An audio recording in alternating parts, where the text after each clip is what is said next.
Welcome to the Caltex Theatre, a full hour of dramatic entertainment broadcast over a nationwide network of stations throughout Australia.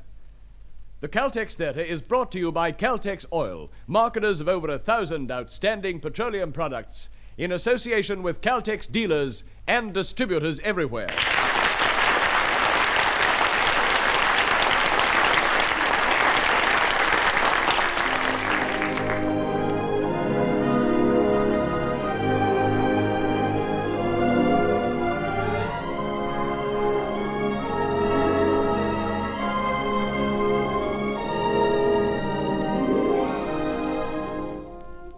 Tonight in the Caltex Theatre, you will hear an amusing story of the mix-ups that occur when several people of widely differing characters all answer an advertisement for a Villa Sleep 4. Starring in Villa Sleep 4, you will hear Walter Sullivan. Your producer, E. Mason Wood.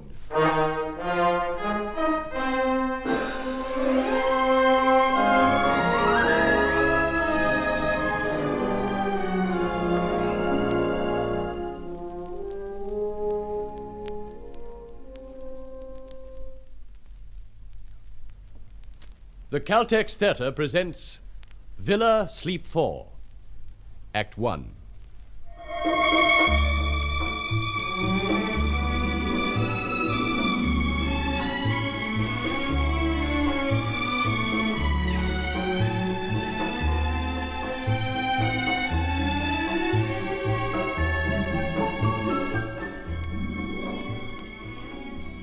$9,500. 9,600 escudo. There we are. 3 months' rental on arrival in advance. Sim, senor. And now it's all mine. Ah, the island of Serena. What a glory.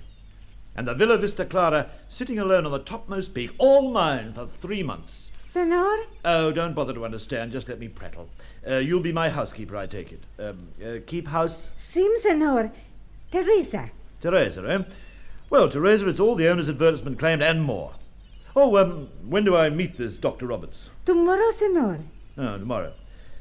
What do we have here? A swimming pool, a mountain pool, cascades, 2 orange groves, and my choice of 4 bedrooms. Teresa, after 10 of the most unpleasant days I've ever spent at sea, Eden. Here on this terrace, Teresa, I shall write a book. Senor? No, I've never written a book before. 12 months of every year I backbite and gossip in print for a lot of malformed minds who read the scandal pages of a certain scandal-bent newspaper. Sim? Sim. But my typewriter and I are about to find a soul. If I don't descend from 3 months' solitude in this haven with the book of a lifetime, my name isn't Julian Dallas. Now, I'll pick myself a room. Oh, incidentally, I expect I'll pick up a word or two of Portuguese, eh?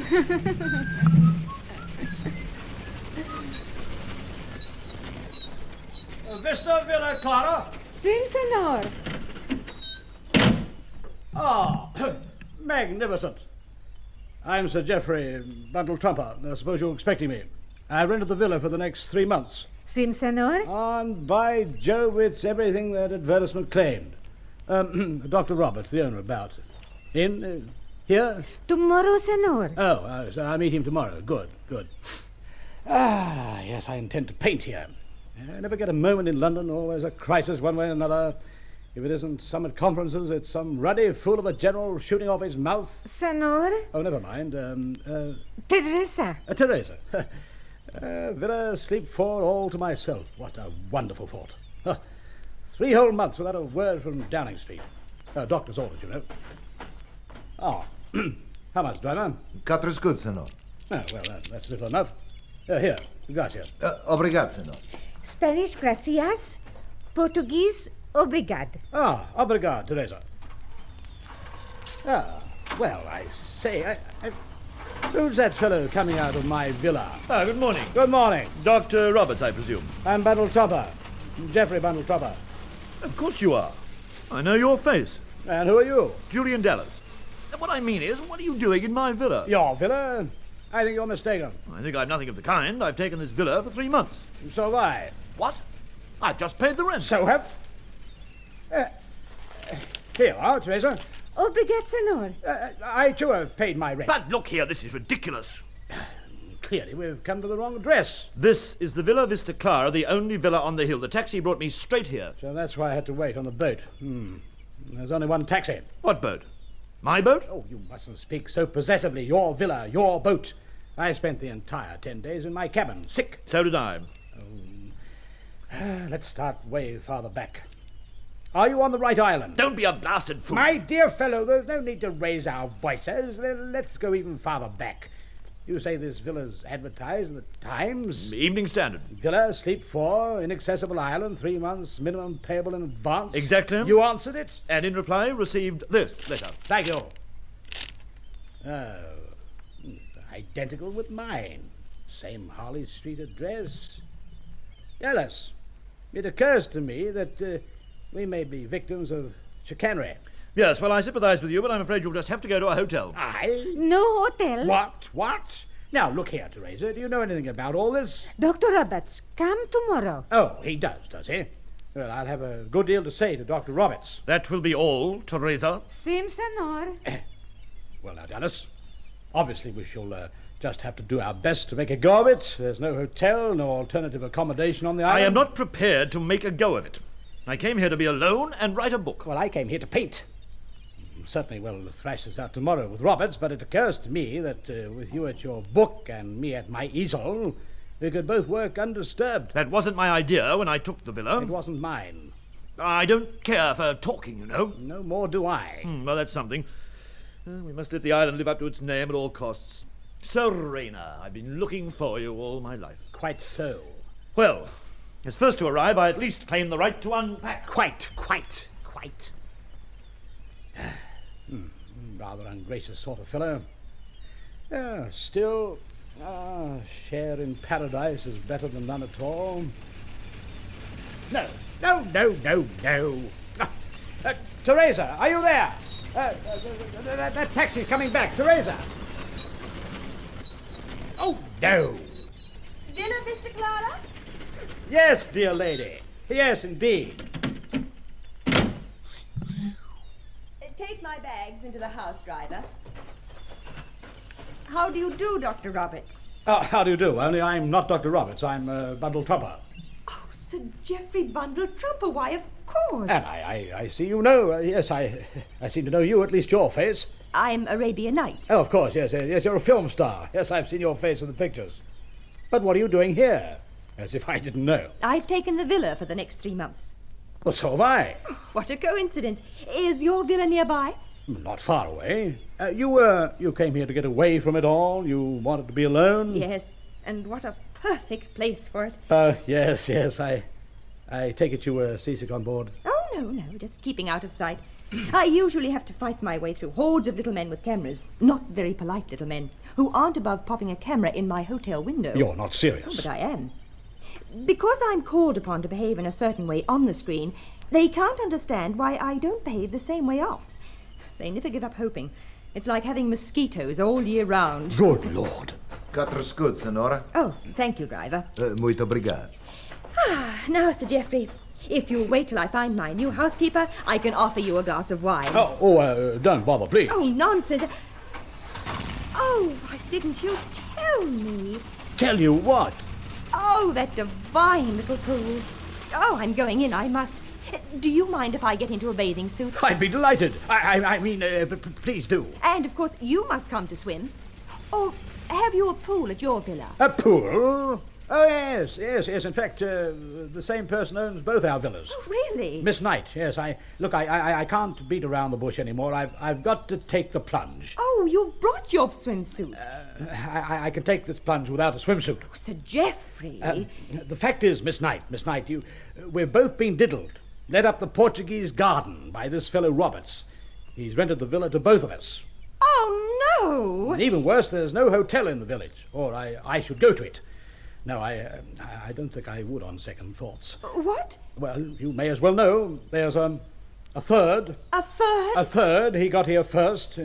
He'll come out at any second, and you're not going to like him. He's a writer, name of Dallas. Dallas.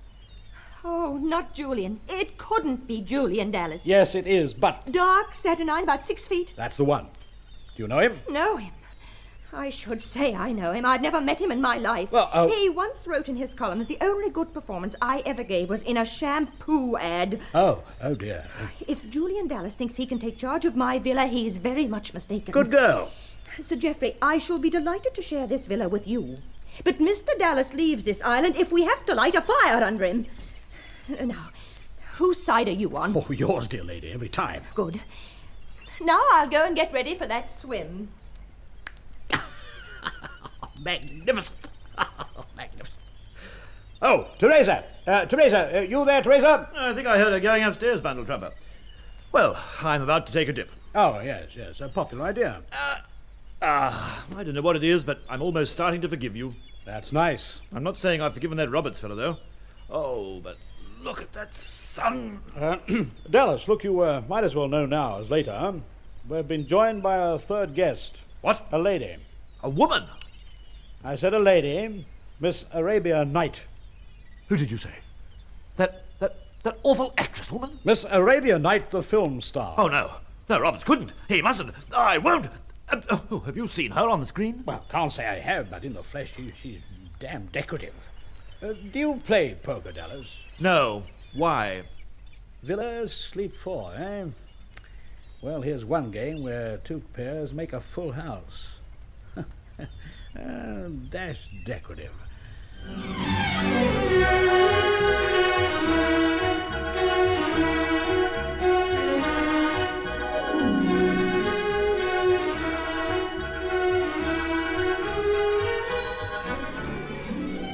I think here. No, here. Good morning, Sir Geoffrey. Oh, good morning, Miss Knight. Oh, you've been for a dip already. I trust you slept well. A good deal better than I would have done had I known what I know now. I Teresa just arrived from the village, where she sleeps. Sleeps? Yes, Sir Geoffrey. I've just discovered that the three of us are to be alone here at nights. Good Lord, I say, that's awkward. Miss Knight, I can assure you you'll be quite safe while I'm on the premises. Thank you, Sir Geoffrey, but that's hardly the point. We can hardly allow Mr. Dallas to take the boat back to England this morning, leaving us alone. Oh, good Lord, I never thought of that. You can imagine what he'd make of it in his column. You don't suggest that Dallas would be such a scoundrel as to suggest... Well, just let's wait and see. Teresa! Teresa, where the devil's my breakfast? Teresa is getting breakfast. About time. Oh, well, did you ever? Shouting out of his window like that. Oh, and I was starting to have such a nice morning. Were you really? Weren't you? Yes, I was. Miss Knight. You'd better call me Elsie. But I thought, Arabia. Oh, it isn't my name. Oh. Who gave you that name? Oh, the publicity department of the company that made a sex symbol out of me. I'm Elsie Knight, please. Thank you. I was about to begin a painting of this villa, and I wondered, would you mind awfully if you were in it? You mean you want to paint the villa with me in the foreground? No, I want to paint you with the villa in the background. You seem to go. Do you know, Sir Geoffrey, Geoffrey, would you mind? I'm honoured. Geoffrey, you couldn't have said a nicer and a simpler thing. Of course. Now, how do you want me? Here, reclining. Mm-hmm. Now, be happy. That's it. That's it. There. You sure you don't mind? Oh, of course not. I warn you, I've never before put my hand to a portrait, but here goes. I say, Dallas. What's the matter? Oh, stand aside, will you, old boy? I'm about to begin painting the villa. What's wrong with it as it is? Now, look here. Oh, leave him to me. Now listen, Mr. Julian Dallas, or whatever your real name may be. Dallas is my real name, which is more than can be said for yours, Miss Knight. If my name isn't private, my life is. That's where you're mistaken. When you allowed yourself to enter the public eye, your life ceased to be private. You can't have the best of all the worlds, Miss Knight. Now, Dallas. Nor can you, Sir Geoffrey. I don't see why not. Because you're news. You're the bright, shining hope of the cabinet. Or you were till you made that awful gaffe in the Middle East, and that made you front-page news. How dare you? How dare you speak to Geoffrey that way? Geoffrey? It's all right, Elsie, leave him to me. Elsie? Now, wait a minute. And while we're on the subject of behaviour, I insist you stop shouting at Teresa. Here. Teresa should have had breakfast ready an hour ago. Yes. When she had to walk up from the village. What? Why must Teresa walk up from the village? Because she sleeps Well, there. that's neither here nor there. Sleep? You mean we three are sharing this villa alone? If we are, we object every bit as much as you do. Oh ho! Oh ho ho! What do you mean, Dallas? What a story. I'm not at all sure now that I shouldn't go back to England on that tub. What do you mean? Mean? This is the biggest political bedtime story since Parnell. Parnell? What did I tell you, Sir Geoffrey? Dallas, do you mean to stand there and tell me you go back and concoct a scandal story about Miss Knight and me? I thought she was Elsie. Not to you, she isn't. You and Arabian Night alone in an island paradise. Oh, wait till that hits the press. You know as well as I do that we met by mistake. Oh, I'll say so. But who do you suppose is going to swallow a detail like that? You... Ow! You little spitfire! That's I'll my use will, it. You evil parasite! Am I interrupting something? Who are you? My name is Jennifer Roberts. I own this villa. What? Oh, no! Are you Dr. Roberts? That's right, yes. You're a woman. So nature has led me to believe. A very pretty woman. A woman. That accounts for it. Accounts for what? I might have known it would take a woman to pull a trick like this. Trick? Now, Dallas, really. Dr. Roberts, don't tell me you didn't know you let the villa to all three of us at the same time. Of course I did. What? What's that? But I say... There you are. A blatant case of fraud. Not at all. I advertised a villa sleeping for. It does that. You mean... Oh! You admit you deliberately misled... I admit the price is rather steep to share on paper. But I do need the money. I retired young, you see. Retired? My small savings went into equipping this house. I live on capital. Yours. Really? That's honest, to say the least. Also, I run a small clinic on the island. But would somebody introduce me? Oh, certainly. This is Arabian Night, nay, Elsie. How do you do? This is Julian Dallas, and I'm Bundle Tromper. Mr. Dallas is about to go back to England, Oh? Oh, I'm sorry. leaving, I fear, a knotty situation. What situation? Miss Knight and I can hardly share one roof. Do you think Teresa would consider moving in? But Teresa always sleeps at home. We thought the fourth bedroom must be hers. Oh, no. I'm afraid that's mine. Yours? Oh! Accommodation is the only thing we're short of on the island. That's where I sleep. Oh, good. Then that makes it all right, Elsie, doesn't it, Dallas? Shall I help you with your bags? Yes, it'll be a pleasure. I'm afraid you'll have to hurry. That hooter means you have only half an hour before the boat sails. I ring down for the taxi. Yes, hurry, Geoffrey. And I must find Teresa to give you back your money, Mr. Dallas. We'll be generous and give you your one night in the house. If you'll wait... Don't trouble. I've changed my mind. I'm afraid I must insist. I mean, I've decided to stay. Oh. Oh. Are you sure? I'm quite sure. Good man. I say, this calls for wine. Teresa! Teresa, we'd like some wine, please. I say, what's the Portuguese for down the hatch?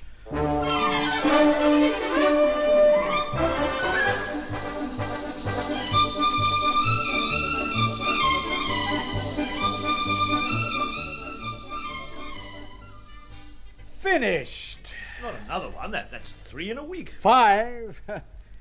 You know, Julian, once I start, I can't put the brush down. Mind if I have a look? Oh, please. West from Villa. I like it. How are you making out? Chapter 11? No. In a week? Must be all the fruit we're eating. Bon dia. Bon dia. Morning, Elsie. Another one, Geoffrey. Oh, show me. Oh, it's beautiful. All that colour. Has anyone seen the doctor? Nobody sees the doctor, except at mealtimes, and not always then. She's always doctoring. Is she still psychoanalyzing that idiot who wants to leave the island? Well, as a matter of fact, no. She's running a prenatal clinic. Well, west of Villa. I wonder now how I ever stuck politics out.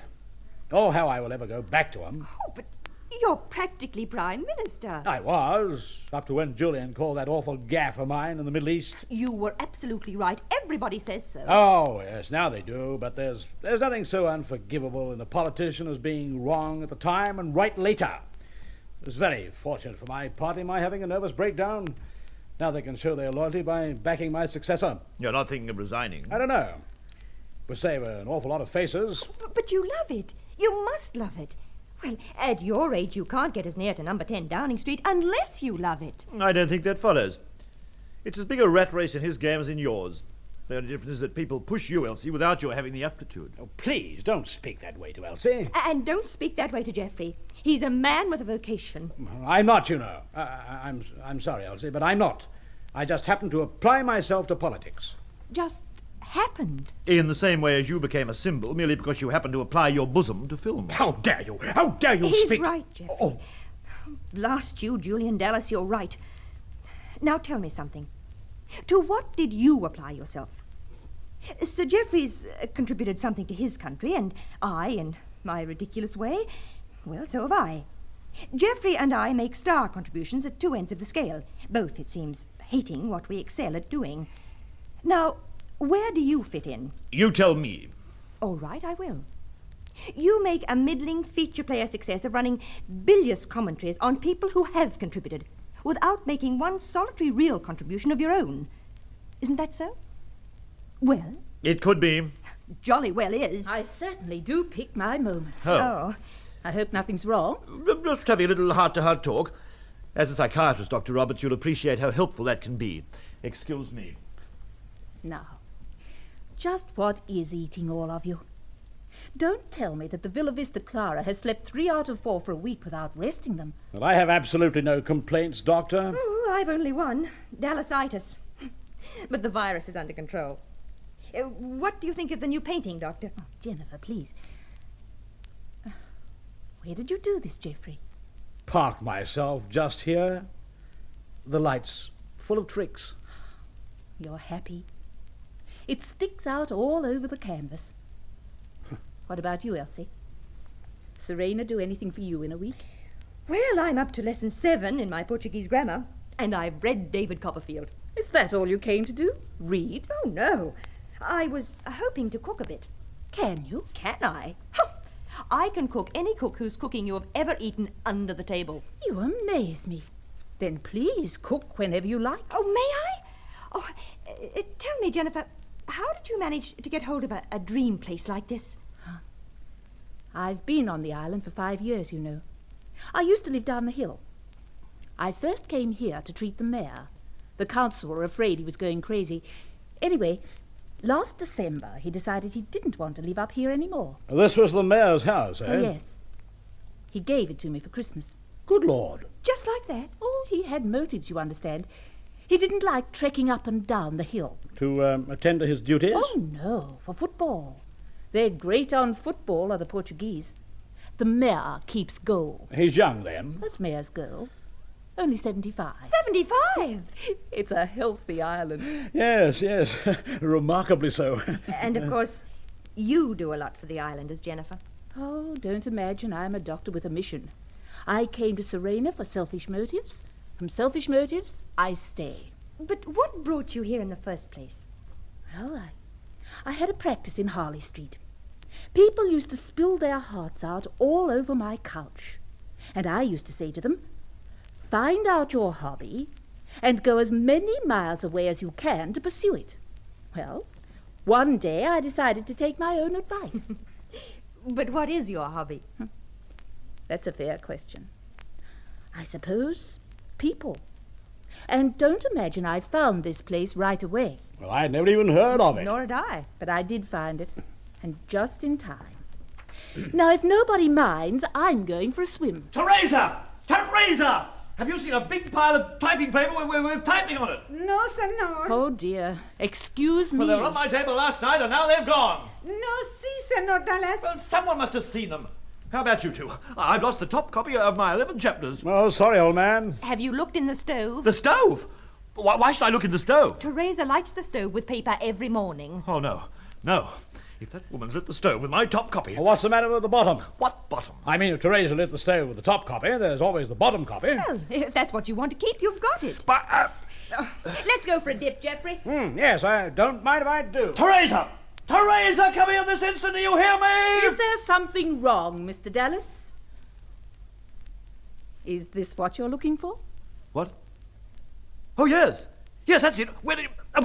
Oh, thank heaven she didn't light it. Light what? The stove. Elsie said Teresa put my typing in the stove. Teresa wouldn't remove your typing from your room. Well, then who did? I did. What? You did? Why? Why does anyone pick up writing? Because they want to read it. Well, I must say, you went to my room and swiped my book. The door was open. I dare say it was.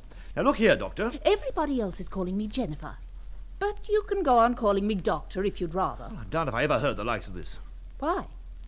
You write a book to be read, don't you? Not before it's finished. Not by all and sundry. I'm not all and sundry. I'm Jennifer. Well, Well, do you think it's good? no. Oh, Now you're really angry. not at all. You wanted me to be frank, I hope? Naturally. Naturally. It's the most unnatural thing in the world for a person to want a person to be frank about a person's dream. Look, I do want you to be frank.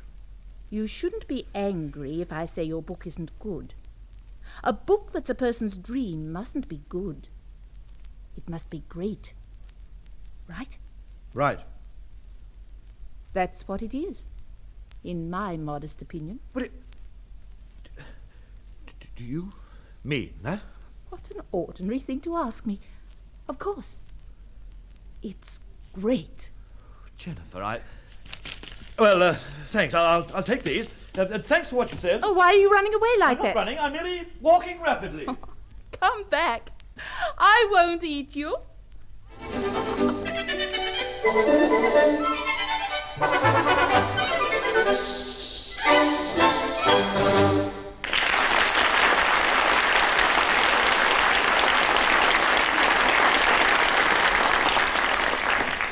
And so the curtain falls on Act 1 of tonight's Caltex play, Villa Sleep 4. In a moment we commence Act 2. The Caltex Theatre now presents Walter Sullivan in Villa Sleep 4. Act 2.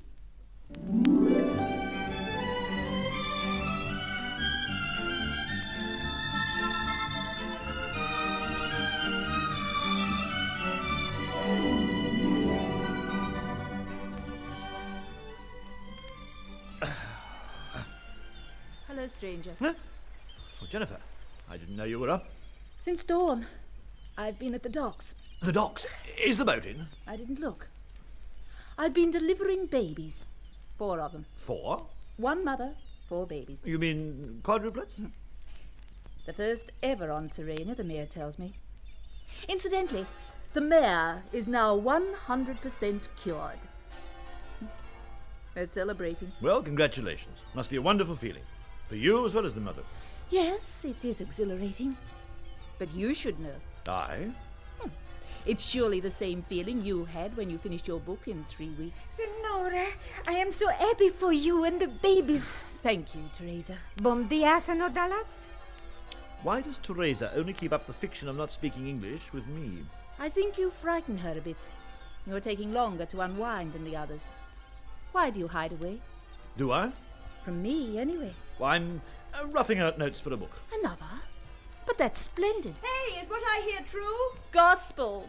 Can't you hear the bells? Wads. Oh, Teresa and I are going to cook such a dinner tonight. Well, now, excuse me, won't you? Yes, of course. What's that for, Jen? He's mad about you, really. It could be. It could also be that he's avoiding me because he isn't. And because you are. Have you shown him? Not a flicker. Then what? Oh, what's this coming along on our left? Oh, if he's finished another painting, I'll scream. In the nicest possible way, of course. Those church bells? Why? I've just delivered quads. No. Oh, and another painting. Oh, let's have a look, Geoffrey. Oh, it's a house. Sort of. Sort of, my eye. It's a mansion. Where did you go to paint this? Over the brow of the hill. It doesn't exist. The house, I mean. I imagined it. It's beautiful, Geoffrey. It's for the mayor. The mayor? Why? Oh, I don't know. I just thought I'd give him a little present. What are we having for dinner? Octopus. Octopus. Cooked in its ink. Good Lord. Specialty of Serena. My, you love this island, Elsie. Yes. Oh, Julian, come and look at the new painting. Don't tell me he's polished off another. Ah, it's a house. It's good, no question, it's good. It's my June mood. I say, that's the boat. Yes, just pulled in. You're expecting a letter, aren't you, Julian? How did you know? A letter? Oh, there might be one for me, too. You didn't give anyone your address, Geoffrey. Only old Jenkins. Well, Antonio will drive up with anything for us. Now, I'm tired. I don't think I was ever quite so tired. Well, you're entitled to be. Here, let me give you a hand. And tonight you'll sit down to such a dinner as you never dreamed of. Delightful girl, Elsie. Ever meet a film star like her? I begin to think it's possible I've never known any film star. Geoffrey, can you keep a secret? You're speaking to a Foreign Office man. Yes, I know, but can you keep a secret? Shoot. How long have we been here? 2 months and 2 days. You remember I finished my book in 3 weeks? Yes.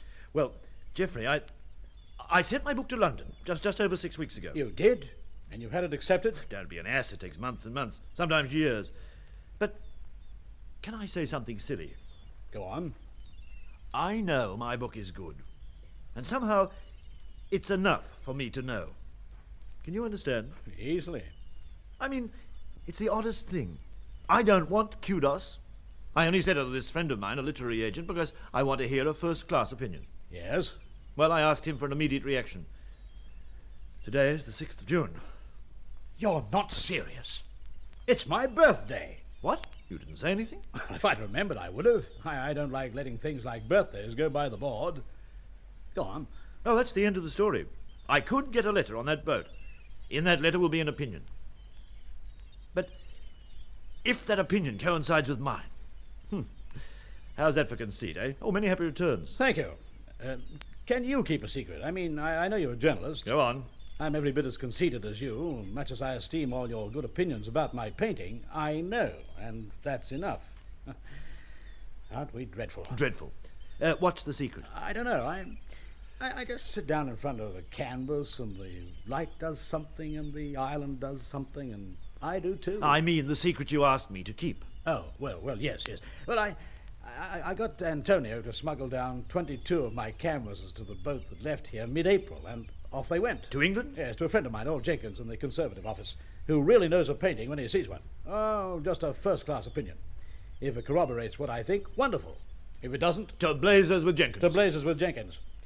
Well, a letter's unlikely so early for me, but for both of us, this is the first possible boat. Right? Right. Well, here's hoping. I say, talking about that boat. Yes. You appreciate that all our work could be at the bottom of the sea, eh? Hey, what the devil am I laughing at? At least you've kept a copy. Julian, I'm really having the time of my life on this darned island. Me too. Trouble is, I don't want to leave. I suppose the country could go to the dogs without Bundle Trumper. And my newspaper could continue to degenerate without Dallas. Only thing is, Dallas would starve. Oh, there is that. Would anything put away? Only my carefully preserved overdraft. Yes, I've some, but not enough for life. I could always write my memoirs. Do you seriously think of retiring? If I could afford it, like a shot. Revolutionary at our age. Then let's be revolting. I mean, why wait until we're too old to do anything with peace and quiet than lie down and go to sleep with it? Anyway, we'd retire to work. Retire from the rat race and conduct a little mouse race of our own. What do you say? I say on what? I've paid for this holiday in red ink. Quite. Hence the Bundle Trumper plan. The what? I'm not going to enlarge. Not until it shows a prospect of fruition. But Jennifer has retired, you want to retire, and so do I. For several reasons, and one of them very special. Hey, listen. That's Antonio. The mail. Now, steady on, man. We both know it's much too early. Well, just the same. Come on, let's meet.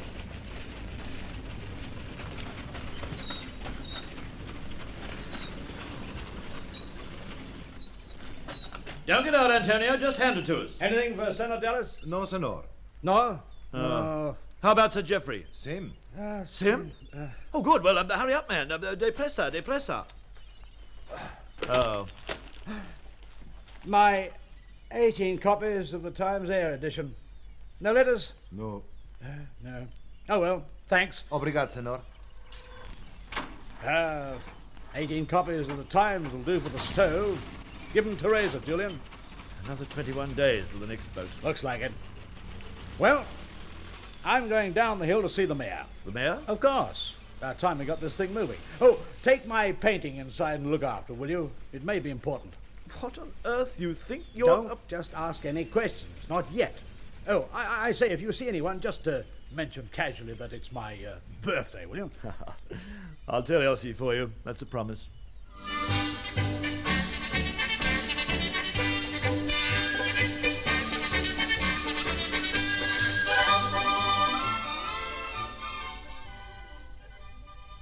Here you are, Julian. Oh, I stitched the pocket for you, too. It's a masterpiece of mending, Elsie. Obrigado.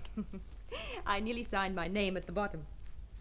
Do you find you get terribly conceited on this island? I made a cake today, and I felt like a hen that had laid a half-pound egg. I think Serena gives you a sort of natural pride and a confidence in yourself you don't have when everybody's racing around you, competing. By the way, it's Geoffrey's birthday. No! Yes. It's birthday! Well, I'll ice the cake. Almond icing and sugar. Are you as domestic as this at home, Elsie? Not allowed to be. Why do you think I took this fella? So I could be Elsie Knight again. Just for a bit. 3 months on an inaccessible island, all by yourself. Well, you're never by yourself if you've got resources. I've got resources. And books? And a work basket. I used to be ashamed and hide it in a hat box. How do you feel about acting? Do you mean, do I like it or can I? Oh, well, you've said often enough that I can't. I don't know. I mean, they picked me out of a cinema queue and put me under contract and called me a star. Well, it doesn't give you much chance, does it? Not much. Anyway, I wouldn't miss it if I gave it up tomorrow. You've been shutting yourself away a bit. You working? Yes, I'm starting to. Not writing an article. Don't worry. If I ever wrote another article about you, it'll be so nice and homely and every day they'll never print a word. I have my problems too, you see. I'm not looking forward to heading home. I wasn't either, so I'm not. Not going? I fixed it up with Jennifer. I'm making an indefinite stay. Are you, by heaven? I've no family, so what's to go home for? Getting up at 5, sitting in the makeup chair for an hour and the hairdressing for 2. Then 8 hours filming a scene where, when it's shown, nobody's looking at your face or your hair. Anyway, I've tucked away a bit of money, and I don't see why it shouldn't bring me back Elsie Knight for good. I'm a trained nurse, you know. No, I didn't. Well, they didn't mention it in my biography when they started building up Arabia. Well, I can help Jennifer in that role without makeup, and if necessary, without hair. Staying on. Why don't you? Oh, if I had anything tucked away, I would. Writing about people like you isn't as lucrative as being you. Perhaps that's why some of us write the way we do. You know something, Julian? We're both what the people ordered. Even Geoffrey has to dance when the people blow their little tin whistles. We've much in common, we three. Except that I don't contribute. That's where we came in, remember? Oh, Julian. Oh, is Geoffrey back? Well, I've had a session with the mayor. With the mayor? And? And I think we may see eye to eye on all major issues. You sound like any prime minister back from a parley with any foreign power. What's going on? Oh, I'm glad I didn't wake you, Jennifer. Who says you didn't? What's going on? Well, I've been down to the junta, and I returned with this scrap of paper. Chamberlain. What is it? Building permit. I don't think it was easy to get the mayor to sign it. A building permit? Do you know why accommodation is so short on this island? Because the master mason is centre half on the mayor's team. Oh? And since they play 5 days a week, he simply hasn't any time for building. Anyway, I offered your services as a substitute, Julian. Mine? I told the mayor you played half centre for England. Are you crazy? I never played football in my life. Oh, well, I offered myself as a reserve. Just a minute. What is it you want to build, Geoffrey? Oh, my dear Jennifer, a convalescent home. What for? Convalescence. Oh, we're better than this island. I mean, look what it's done for us. Now, if a person is to retire... So that's it. And all of us want to... by the way... Many happy returns. Oh, thank you. Now, go on about the convalescence. Well, where do they come in? Well, they keep us. That's how we managed to retire at all. Now, just a minute. Do you mean you want to throw open this beautiful island to people? The English, for instance? Oh, no. A dozen or so patients we'll choose carefully. Only those who are really worth rehabilitating, deserving folk like us. Refugees from common public demand. I see. Now, Elsie runs the catering. They'll all eat like royalty.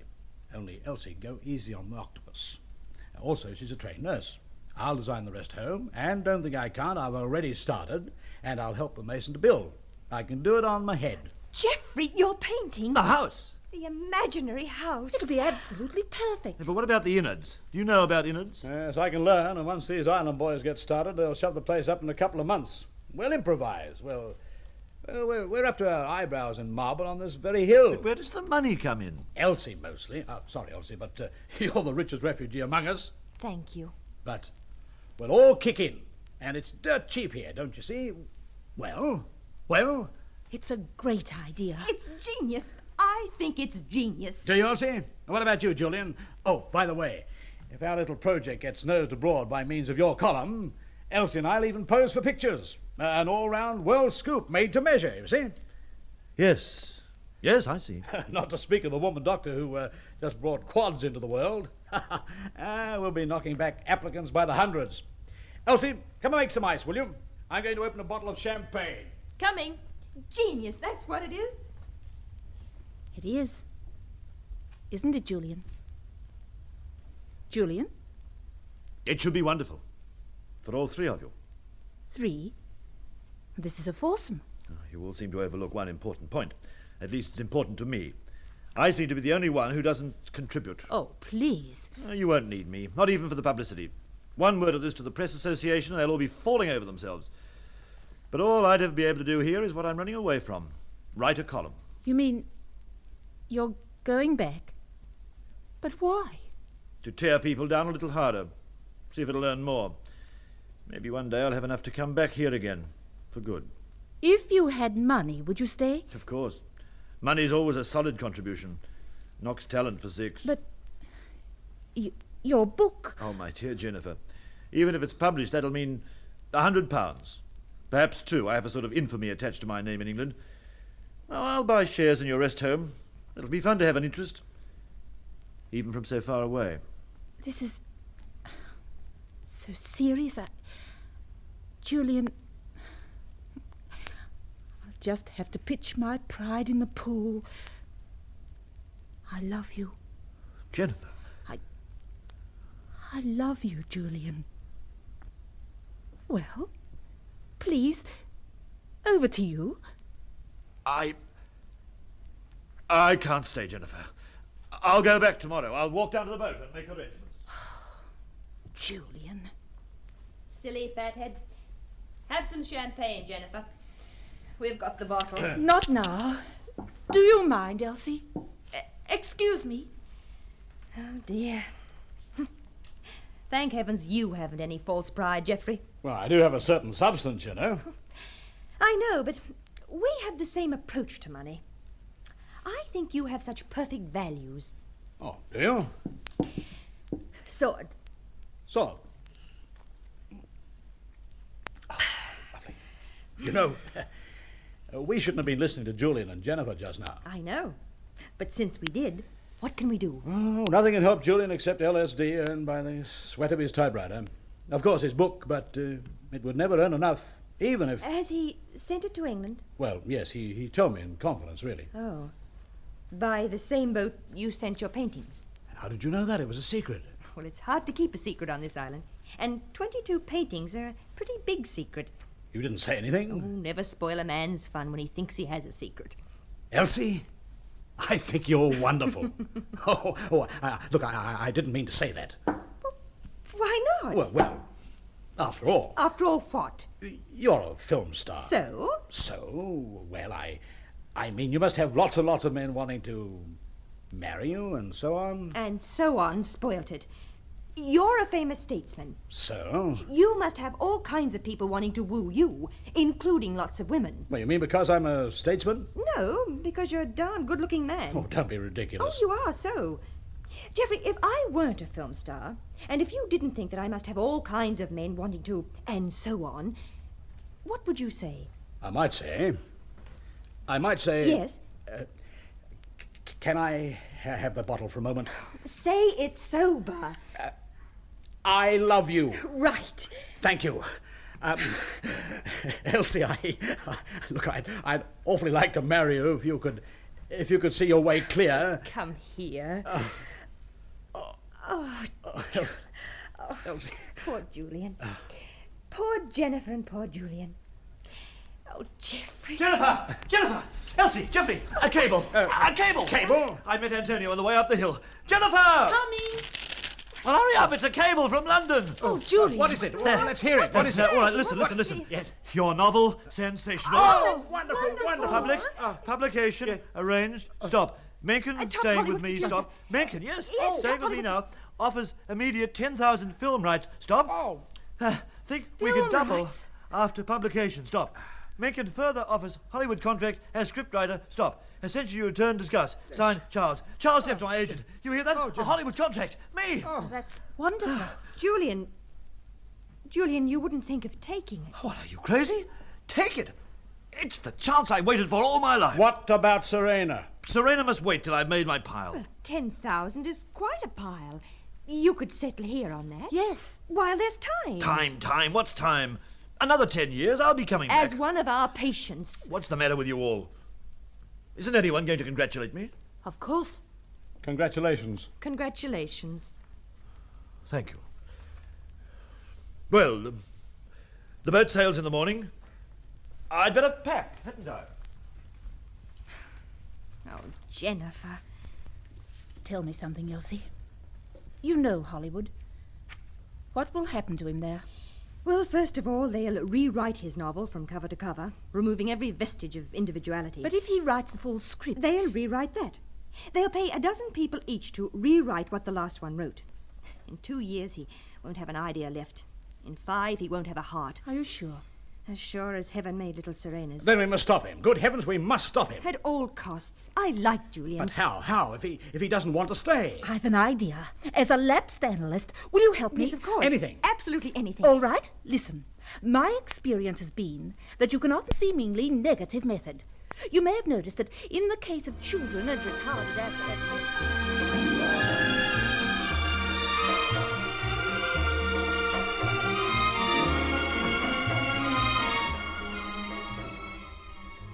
Hadn't you better hurry, Antonio? Sim, senor. I say, hey, just a minute, that isn't my luggage. I said that luggage isn't mine. Teresa, speak to Antonio. Bon dia, senor. I'm sorry to see the senor go away on so beautiful a morning. It is beautiful, isn't it? And you're speaking English to me. Teresa, where is everybody? The villa's as silent as the grave. Surely someone will come down to see me off. Hey, that isn't my bag either. Antonio, that isn't my bag. No, it's mine. Yours? Excuse, senor. Yours, Elsie? You open my eyes, Julian. I'm coming with you. To England? For good. Oh, imagine a girl with my talents thinking that she could hide away at my age on a desert island. This isn't a desert island, it's another Eden. That's what John Gielgud said about England. We mustn't let him down. Are you serious? Elsie, you can't leave. Why not? You are. It's different. I've got no right to be here. I've got my living to earn. Oh, poppycock. What? That's not why you're going, and you know it. The carrot that we were all straining to bite has suddenly jumped into your teeth. All you have to do now is break your neck and the carrot's yours. Well, it's the jiggle of that carrot that makes life worth living. I want to get back in the shafts. Good morning. Geoffrey, you're just in time. For heaven's sake, talk some sense to Elsie. She's coming back to England. So am I. What? For good. I'm getting back in the swing, dear boy. You've opened my eyes. Imagine a man of my qualities thinking he could hide away at my age. On a desert island. Yes, on a desert island. Thank you, Elsie. But you're crazy.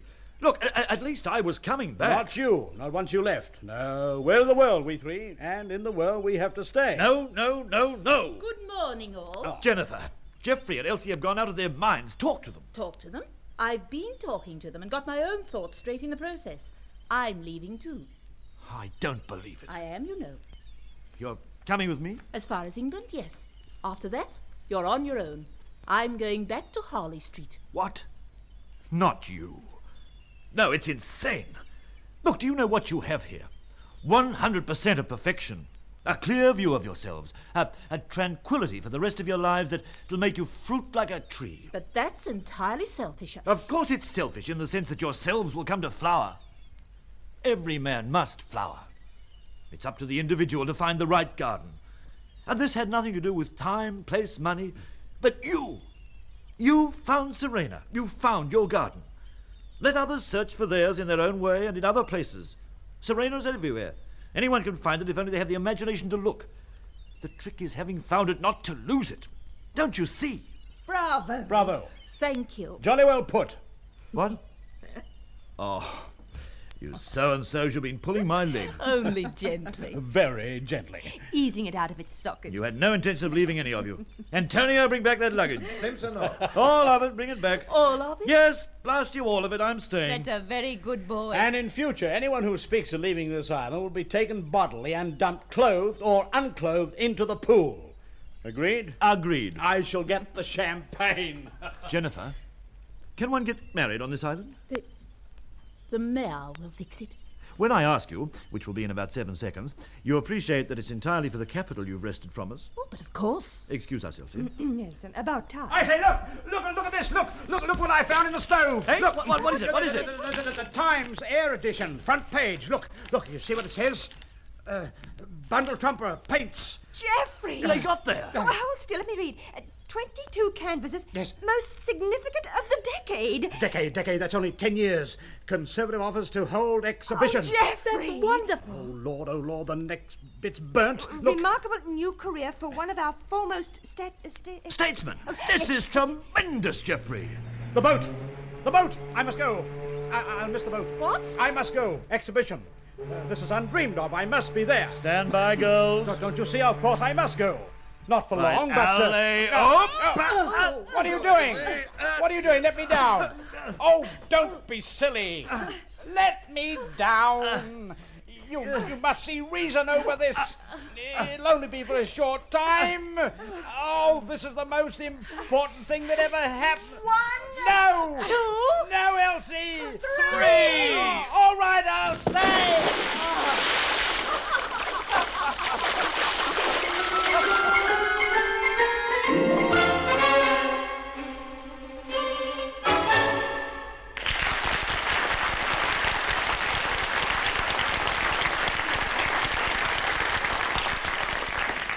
So ends our Caltex play, Villa Sleep 4. In a moment, we will give you tonight's cast and tell you about next week's presentation in the Caltex Theatre. Ladies and gentlemen, the producer of tonight's Caltex play, E. Mason Wood.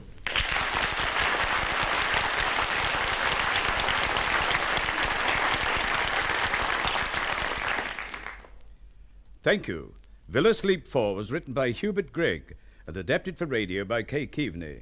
In the starring role you heard, I played Julian Dallas.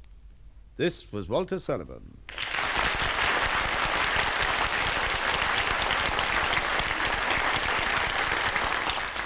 Our supporting cast was as follows. Sir Geoffrey, John Tate. Elsie, Arabia Knight. Moya O'Sullivan. Jennifer Roberts, Jessica Node. Teresa, Carlotta Kalmar. Antonio, Peter Williams.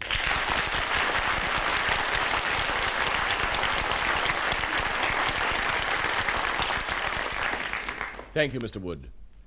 Next week in the Caltex Theatre, you will hear Misfire, a neatly contrived drama of a man suffering from amnesia who finds himself the victim of a vicious plot against his life. This is a play that will keep you in suspense from start to finish, but we can't tell you any more about it without spoiling that suspense. So be listening for it next week, Misfire. And remember, too, The Will to Sacrifice and The Scent of Murder, further outstanding productions shortly to be heard in the Caltex Theatre.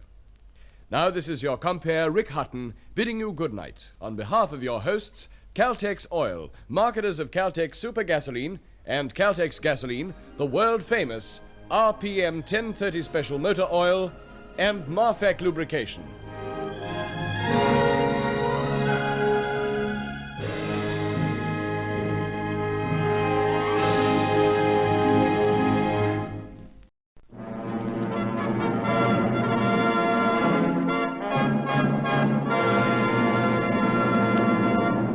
Welcome to the Caltex Theatre, a full hour of dramatic entertainment broadcast over a nationwide network of stations throughout Australia. The Caltex Theatre is brought to you by Caltex Oil, marketers of over 1,000 outstanding petroleum products, in association with Caltex dealers and distributors everywhere.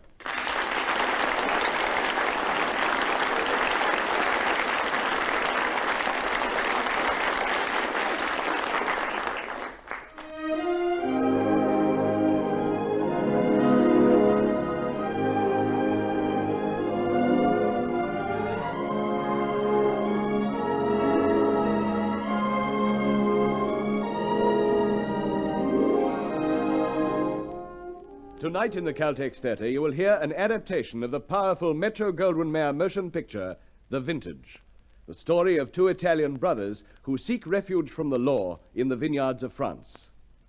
Starring in The Vintage, you will hear Keith Buckley. Your producer, Creswick Jenkinson.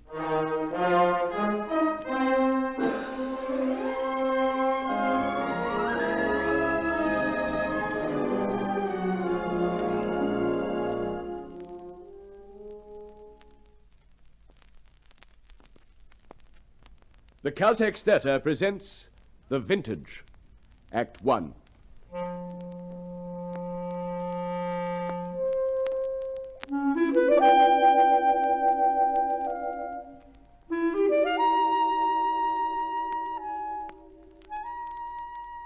French frontier police calling. Two Italian brothers from Genoa, named Barandero, believed to have crossed into France over the mountains. Name Barandero. The younger Ernesto is wanted for murder.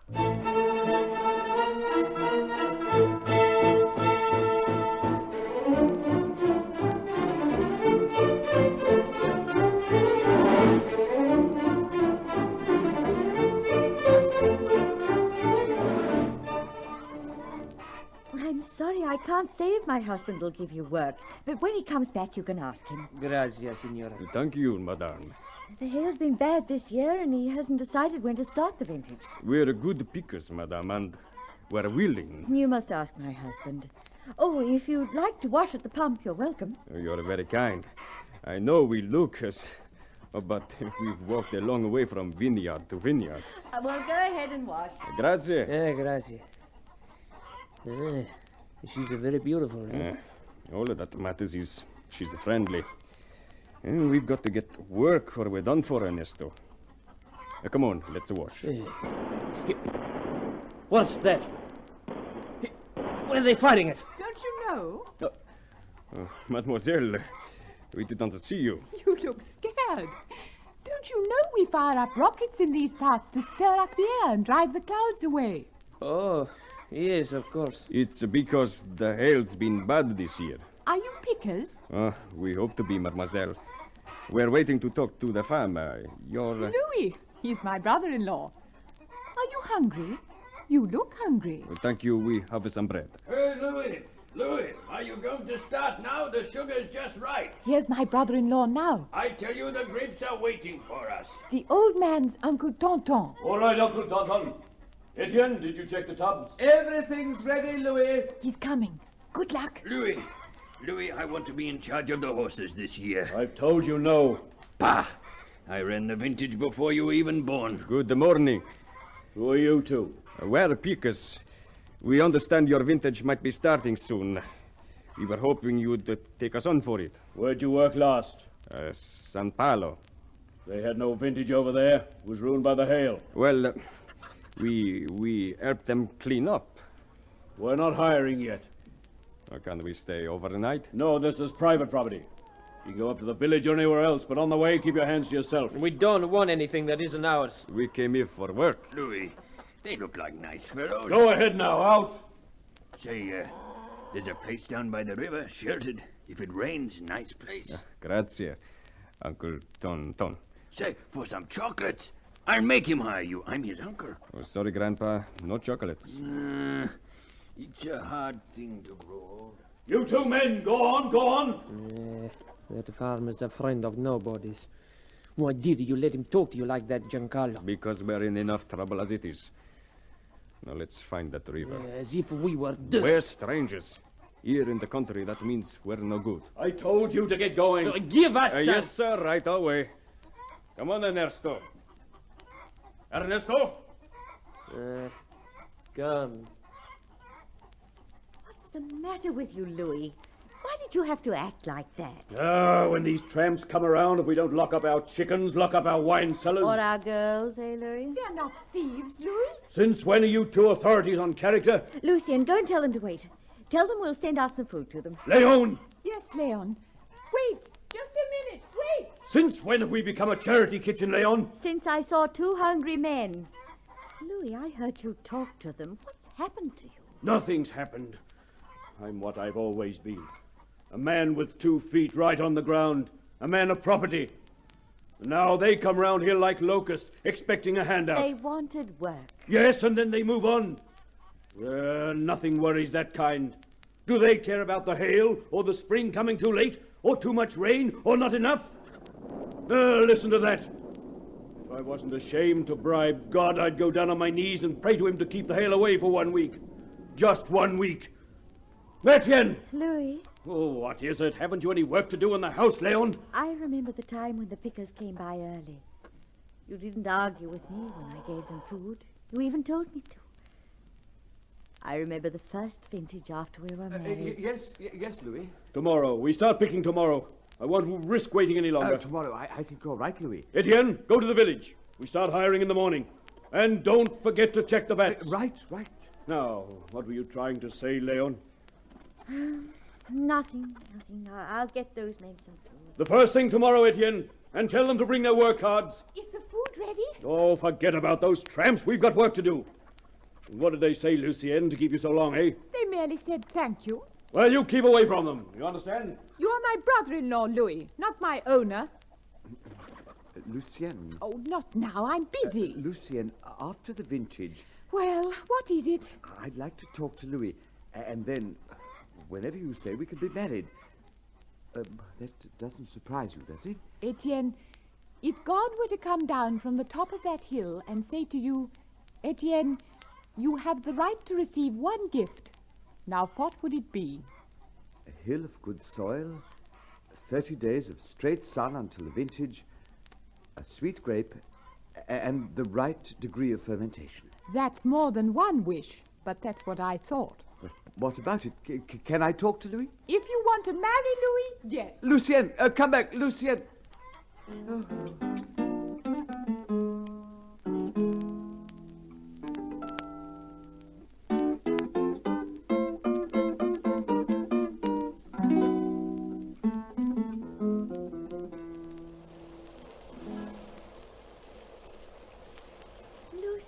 Why aren't you asleep? I can't, Leon. I can't settle. You're as bad as the children. Leon, there's something strange about the vintage this year. It's you. Your age. You're growing up. Leon, I wish we had last year back again, and the year before, when I really was a child. Do you think the Spanish pickers will be back? Oh, they're so funny and full of music. I can't wait till I go to the river and listen to them and... No, not this year. It's not the same. Oh, now don't be frightened of the vintage, Lucienne. We've lived through them before. We'll live through it again. But I am frightened. And I wish it wasn't vintage time. And then I'm glad it is. How can I be both? You can be both. That's what makes us human beings. We're both of everything. Where's Louis? Louis? Oh, he's probably been keeping the rain off the grapes with his bare hands. What's the matter with the dogs? Someone must be coming. I'll see. It's all right. The dogs are chained. Who is it? Who's out there? It's Ernesto and Giancarlo. We found the farmer out in the vineyards. We brought him back. Leon, they've got Louis. He must be drunk. Poor Louis. Tell them to bring him in. Bring him in here. In here? Easy, Ernesto. Where did you say you found him? We went up to the village for a beer. We saw him on the way back, lying in the vineyards. Sit him near the fire. He's really out to it. I never saw him like that before. Oh, he'll sleep it off. He's pretty wet from lying in the rain. We'll get him dry. Thank you for bringing him home. Oh, that's all right, madame. My husband has a great deal on his mind. Lucienne, heat some coffee and stir up the fire. Yeah, I'll see it to the fire, madame. Then we'd better go, Ernesto. It's late. Oh, please, wait and have some coffee. Better not. Those dogs won't settle till we go. Perhaps you're right. This room, madame, it's beautiful. A kitchen? Beautiful. It smells beautiful. The bread, the soup, wine, charcoal fire. Come on, Ernesto. All right. Good night, madame. Good night. Good night. I hope you have luck at the hiring tomorrow. Grazie, Lucien. Good night. Good night. They're different, Leon. Don't you feel that they're different? When Giancarlo spoke about the kitchen, I felt as if I'd never seen it or smelt it before. We'd better see to Louis. And Ernesto. Leon, did you see how he stared at you? He admires you. Oh, don't be foolish, Lucien. He does. You've been married too long. You forget what it's like to be admired. Help me with Louis. He's got to hire them tomorrow. Leon, make him. That Ernesto boy. There are bruises in his eyes. He's a child that's had a very bad time.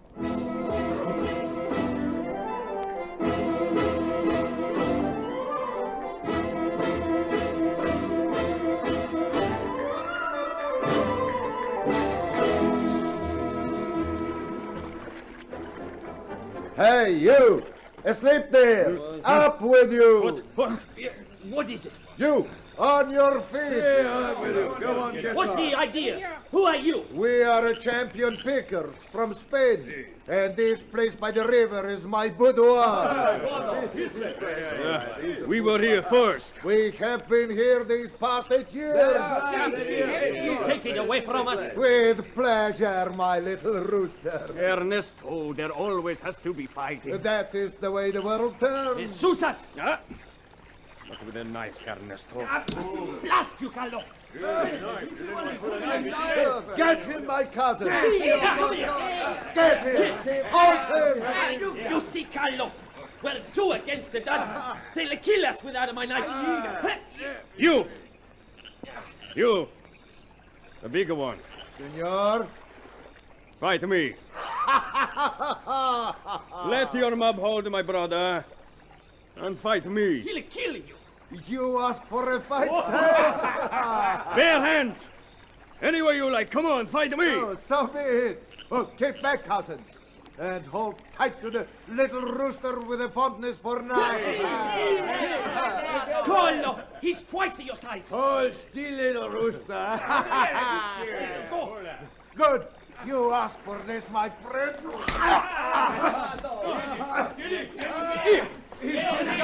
Carlo! And you ask for this. Save your breath.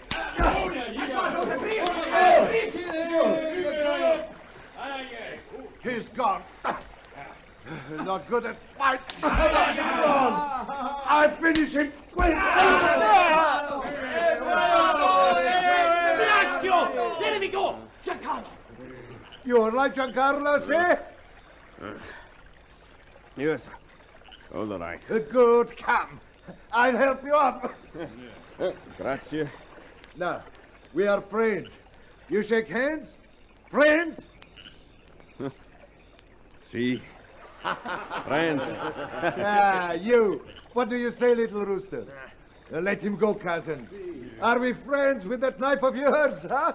Ernesto. What about the boudoir? Don't ask too much, Ernesto. Well, I guess this place is big enough for all of us. Agreed, cousins? Yes, agreed. Well, little rooster, shake. Ernesto? Shake. Now, you meet my cousins. Come. Iberto, Umberto, Roberto, Filiberto, Heriberto.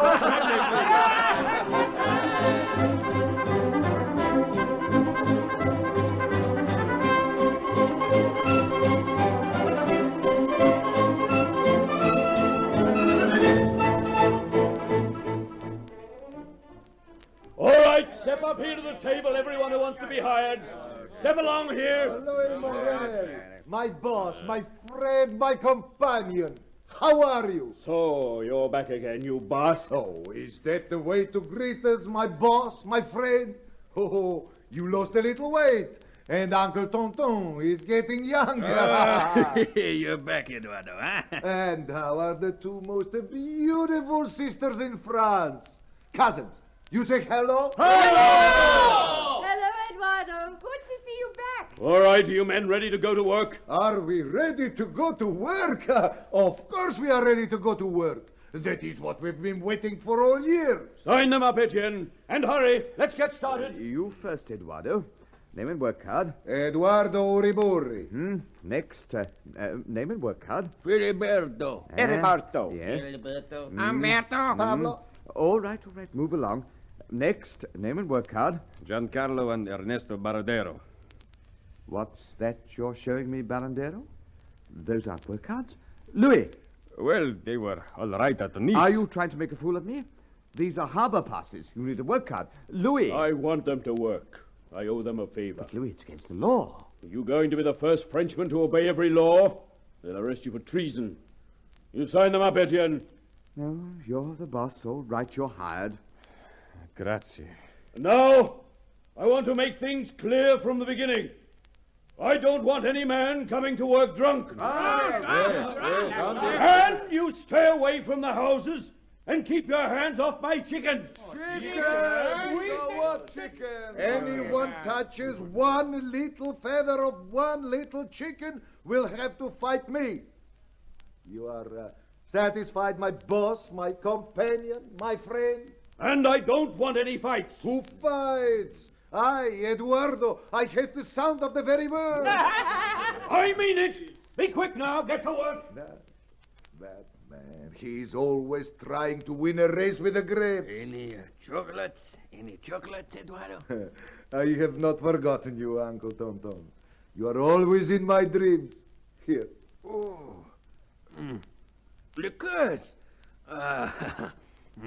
Now life's worth living. Well, move along there. Eduardo, Umberto, all of you. It's so good to see you all again. Now, move along. Hey, Lucien, when you going to get married, huh? Why don't you propose, Eduardo? Oh, I would if I hadn't already a wife and 6 children and all my uncles and aunts to support. Hey, Etienne, don't work so hard and take her for a walk among the trees. Stop it, Eduardo. All right, move along then. Now move along. It's time to get to work. Now, come, move along.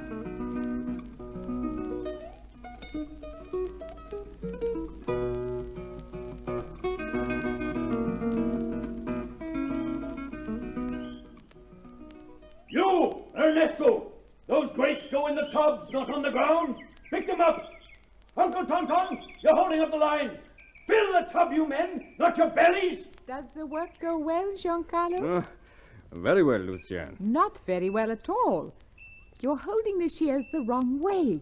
Look, do it like this and like this. Now I'll get my calluses in the right place. That's right. Uncle Tonton, those grapes are for the wine, not to feed the horses. Oh, what's a grape or two between friends, Louis? Don't the horses work too, carrying the basket? Move along there, don't hold up the line. It's hard work picking grapes, isn't it? Harder than I ever realized. Once you start, you have to go on and pray the hail doesn't come. We make up for it when the vintage is over, though. We have a party for the paradise. Paradise? That's what we call the new wine. Of course, our parties aren't like the parties you have in the city. The city is not as big and exciting as some people think. The country is not so small and dull either. But I'm sure everyone feels so alive in the city. Depends on who's doing the feeling. You will stay for the paradise, won't you? Maybe. Giancarlo, my friend, you've got to stay. You've got to enjoy everything you find here. Keep working, don't hold up the line. That man, that Louis. See, it makes a big change for a city man, my friend. That is why I leave my wife and children every summer to go tramping across France, picking grapes, living out in the open. Makes a big difference when I go back. You're right. Every man has to leave something he loves every now and then in order to see it more clearly. Giancarlo, I like the way you talk. I ask you officially to become my cousin. All right, the cousin. Hey, cousins! We have a new cousin! Now we can borrow all your money, Now you'll have to stay for the paradise, Giancarlo. I will, with all my heart. If it's possible, Lucien.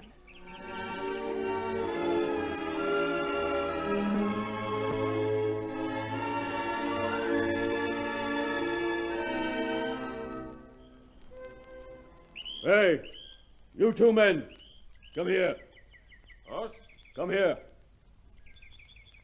I'm sorry, I did my best for you. No work cards, no jobs. Police orders. What difference does it make? We're good workers. Why don't you let us stay until the end of the vintage? I'm sorry. Didn't I tell you that our luck wouldn't last, Giancarlo? Hey, cousin, what is the matter? You get back on the job, Eduardo. We've been fired. Fire? Oh, look here, Louis, my boss, my noble friend. You cannot fire my cousins. I can fire anyone I want to. But what is your reason? They work hard, so they are not perfect. Who is perfect? What human being is perfect? Are you perfect? You're wasting time. They're fired. Oh, no one fires my cousins. Your cousins? Since when? I am sorry. My cousins don't work. I don't work. If I don't work, nobody works. No, wait a minute. Gentlemen, a strike! Yes, no! No! His grapes are rotten anyway. Ha! No! Wait! Eduardo, for the love of heaven, get back there and get to work. No one is fired. Viva Louis! Oh, you hear, cousins? No one is fired. Grazie, Eduardo. Grazie, cousins. The strike is called off. I hate strikes. Oh, all right, get back to work. We've got a long way to go before the wine's in the vats. And you too, keep out of sight and out of trouble. We will, Monsieur Louis. And grazie.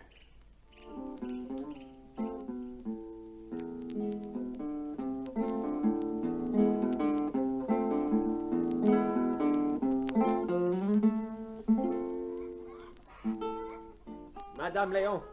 Madame? Oh, it's you, Ernesto. I brought your little girl home.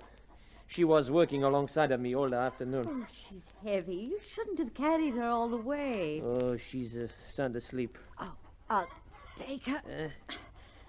Thank you, Ernesto. I hope she isn't making a nuisance of herself. Oh, I like having her with me. Children are the best people in the world.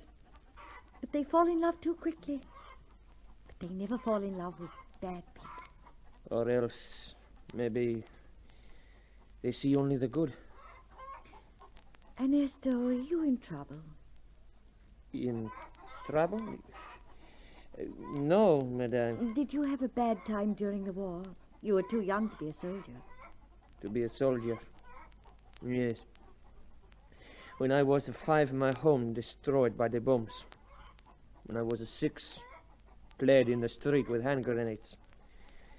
When I was 9, what difference does it make? We lived, Giancarlo and I. You think very well of your brother. He's all I have in the world. Well, it's good that you have someone. No, it's not enough, brother. Thank you for bringing your land home. I must go in now. Yes. And you mustn't come up here. Ernesto! Yeah, all right, I'm coming. Well, what are you doing up here? Did you follow me as if I was still 5 years old, brother? I want you to come up to the house. No more. The little girl asked me to bring her home. She wanted to sleep. You understand, Ernesto? I saw you talking with that woman. That woman understands so much. I could trust her with my life. That may be what you're doing. Did you give her the carving? What a carving? Don't lie to me. I've seen you at night carving her face into that piece of wood.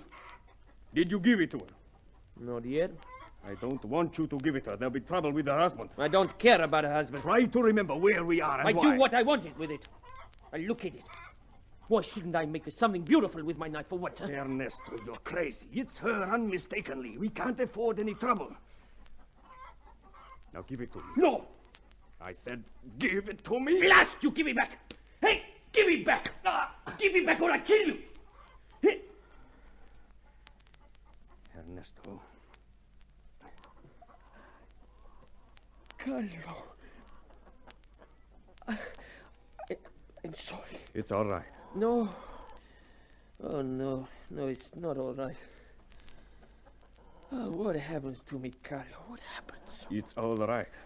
You'd be free now if it weren't for me. Why don't you let the police take me, huh? At least then it'd be over. Stop talking like an idiot. Let me keep the carving. Yes, keep it. Oh, how could I hit you? I hit you. I hit everything. Let's get back down to the river. Give me up, Carlo. I'll never bring you anything but trouble. Come. Come on. I'll bring you worse yet. Don't you know that? Worse yet before I'm done.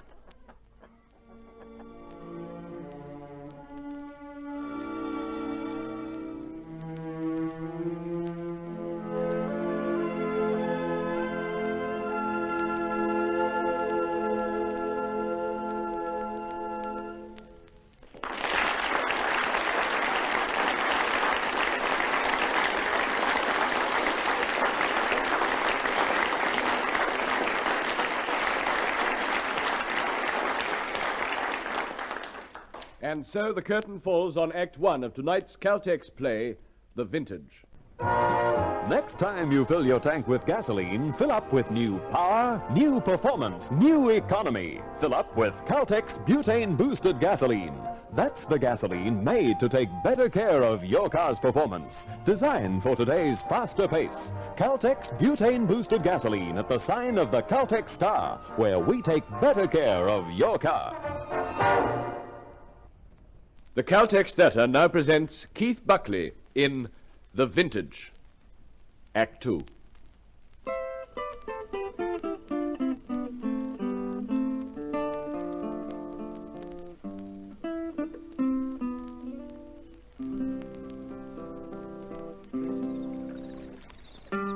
I'm going to miss all this, Ernesto. The river at night and the campfire. Eduardo playing the guitar. And Lucien? Yeah, she's a pretty. She may be, but she's not for me. Why? Because of me? Because you're on the run? Be quiet. No one's listening. I keep thinking we ought to leave. And I say to myself, we're safer here. We're not alone. Besides, if we go, it looks bad. It looks suspicious if we disappear. Carlo, do you think it would be all right if I left the carving here when we do move out? I suppose so. Carlo, let me look at it. Just for a minute. No, forget it. Oh, just for a minute. All right. If you give it back, What's the matter? Nothing. You haven't lost it, have you? No, of course not. It was in your pocket. Yes, I left it. I'll get it for you later. Carlo. Eduardo, all of you, I want to talk to you. It's Louis. Something's wrong. Eduardo. Louis, my boss, my noble companion, what's wrong? You all know very well what's wrong. What have you done with them? Someone's been up to the house. Stealing chicken. Chicken? Aye, it happens every year whenever you pickers come. Be quiet, Etienne. I warned you I'd have no stealing. Louis, my friend, you attack my love for you by this accusation. Cousins, have we stolen chicken? No. Search us. Turn our packs inside out. Look inside our shirts. Heriberto, take your pants off. You needn't bother taking your pants off. This isn't a joke. We're going to call the police. You won't like our jails. Oh, my confidence in myself is shaken. I cannot work here. I am not loved. All right. But I warn you, a lot of you, the next missing chicken comes out of your wages. On top of that, I'm going to beat the thief until there's not enough skin left on his bones to bury him. I, Eduardo, personally will help you beat him up. I mean every word of it. I hope that's clear. Is that clear, cousins? All right. We'll leave it there for now. Come on, Etienne. Buenas noches, Louis. Good night. Louis, Is that all you're going to say? You can't let those thieves get away with it like that. I won't. You should have made a search. Sweated it out of them. Oh, those Basques are bad enough, but the two Italians, I knew they were crooked as soon as I laid eyes on them. Whoever did it won't get away with any more. Starting from tonight, I'm letting the dogs loose round the house. The dogs? If one of those pickers comes near the house, they'll chew him to pieces.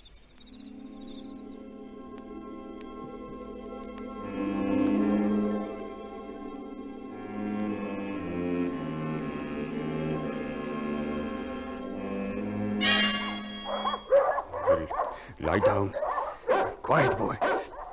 Quiet. Oh, no. Quiet! Heaven help me! They're loose! Help! Help me!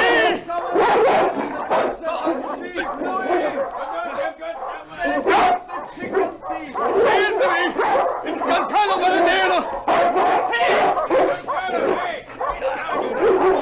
It's the Italian, I knew it! You dirty thief! I'm coming! Down, boy! Down, Rubble! Down! Down! Down! Get back to the house! Grazie. Back to the house! Oh, it's you. I'm glad you're here. Your dogs gave me a bad time. He's the thief, Louis. I knew it. Thief? It was you stole the chickens. No. I lost something. I was looking for it. I never even thought about your chickens. He is the thief, Louis. Don't let him fool you. Just a minute, Etienne. You didn't know about the dogs tonight, did you? I didn't know about the dogs. I am not a thief. I believe him, Louis. You keep out of this, Uncle Tonton. As for you, Barandero, I warned you. He ought to be in jail. Be quiet, Etienne. We'll lock him up in the barn tonight, and tomorrow we'll call the police. No, please. Don't call the police. I didn't steal your chickens, but if you think I did, take it out of my pay and let me go. You see that, Louis? He's scared of the police. Look, if I stole the chickens, would I come back here again tonight? Lock him up, Etienne. Oh, please, listen. It'll be a pleasure. Now, come on, you. Please, wait. Come Listen on. to me. Come on. Louis, he's a nice fellow. I don't believe he stole the chickens. Louis! Louis, You heard? The dogs caught the chicken thief. Who was it? One of those Italians you felt so sorry for. Which one, the man or the boy? The man. I'm going to turn him over to the police in the morning.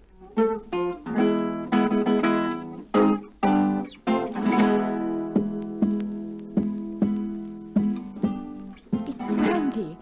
It's a kind of disinfectant. I'm sorry. It'll sting. You shouldn't have come here, Lucien. Giancarlo, run away. Please, run away. No, that would only make things worse. But why? Go back to the house. Go back to your room before they find out where you are. No, I'll stay. Does that hurt? It's nothing. No, go back to the house. I'll stay.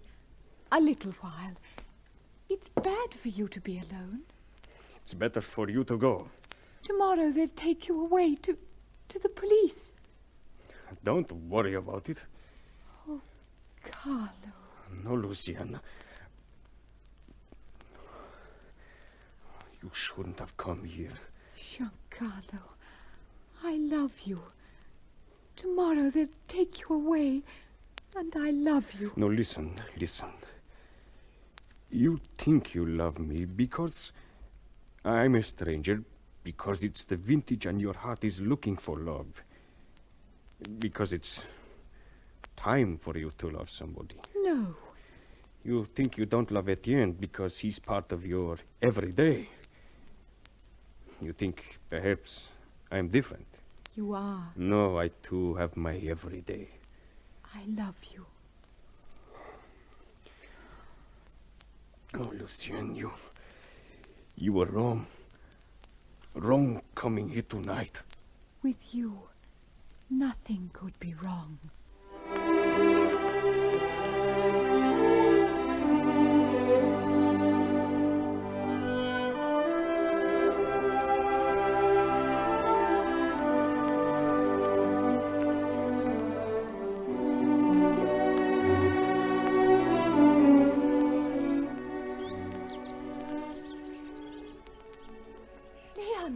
Leon! Hush!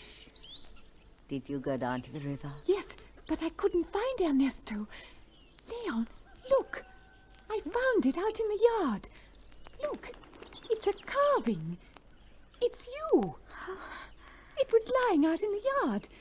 Oh, it was lucky I found it. Give it to me, Lucien. Yes, there. Oh, it's beautiful. Madame! It's Ernesto. Madame, I've got to talk to you. He's heard about his brother. Go inside, Lucien. Let me talk to him alone. All right. Madame! Yes, come in. Come on in, Ernesto. Madame. Leon, my brother. They've locked him up. I know. He didn't steal anything. He's never stolen in his life. I know. I got to get him away. Help me. They mustn't send for the police. They haven't yet. Was this what he was looking for last night? My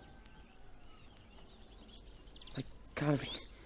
Oh, it was you who made it. Yes. He couldn't tell them he was looking for it, could he? He was afraid my husband wouldn't understand. I think it was that. I think so, too.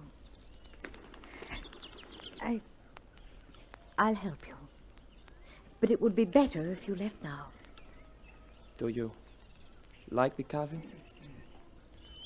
It's a very beautiful thing you did. In all of my life, it's the best thing I ever did. Ernesto, Yes? what is it that hurts you all the time? You don't have to tell me. You're a child of the war. You heard the bombs. You saw death young. You told me. When I was 9, I killed a man. He was a looter. I killed him, and everybody said hooray and said, a 9-year-old, what a man. But that was during the war. And when you killed somebody, they said hooray. And then, a while ago... You killed someone else? It was a man in a cafe. I saw him hitting his sweetheart. Hitting her again and again because she kept some money from him. Well, how could I see that and not do anything? How could anybody see it and keep quiet? Go on. I couldn't stop when I started. And I killed him. What's going to happen to you? I don't know. Leon, the carving, I made it for you. Will you keep it? Yes, I'll keep it. Leon. Louis. You? What are you doing in my house? He came to ask about his brother. Your brother's going to jail for chicken stealing. You can ask me. He didn't steal the chickens. Get out of my house. Please, my brother, he... Get out! Ernesto, go back to the pickers. Don't worry about your brother. Ernesto, do you hear me, please? Yes, I hear. Since when do you call my workers by their first name? Ernesto, do you hear me, please? Louis, that boy's a wood carver. He's very good at it. So? So he gave one of his wood carvings to Giancarlo, his brother, who lost it yesterday. He was looking for this last night, not for the chickens. This? You mean he made this? Yes. Lucienne found it. She gave it to me. Why, it's you. It's got every angle of your face. It's like flesh. Maybe that one was looking for something else beside his brother. Louis! You were alone with him here. You didn't throw him out and you didn't call me. What else didn't you do? Like keeping your marriage vows? Thanks for that. Oh, Louis, you trust the vineyard, you trust the grapes, the rain, the sun. Is that all you trust? Can I help it if I feel like a woman again when a boy looks at me with love in his eyes? How did you look at him? A few minutes ago, he came to ask me to help his brother. I tell you, my husband, I wanted to kiss him. I wanted to feel his arms around me. I wanted to know what it was to be desired again. But I didn't touch him. He didn't touch me. He's just a boy, a lost boy. I was your wife and the mother of your children. Now do you believe me? Louis? Find Etienne and tell him to let that fellow go. Say he's to get back to work. The vintage isn't finished yet. Thank you. At least to believe in justice. What else is there to believe in? Louis, I've been looking for you. Not now, Uncle Tonton. Always, always not now. Well, this time you've got to listen to me because I'm the one who stole those chickens. You? And what's more, I wait every year till the pickers come so that they'll get the blame. But that Giancarlo... No, I don't like Giancarlo to take the blame for me. So here I am, Louis.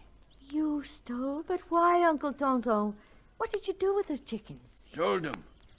A man my age likes to have a little bit of money to jingle in his pockets and to buy those fancy chocolates with the cream in the center. But when I ask you, Louis, you say, "Not now, Uncle Tonton. Always not now." Like as if I'm a child. I'm sorry, Uncle Tonton.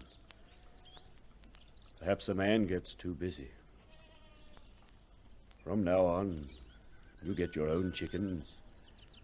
You look after them. You feed them. You keep the money. Hey, Leon. What's happened to Louis? You heard what he said? How nice he spoke. Yes, Uncle Tonton. Yes, I heard.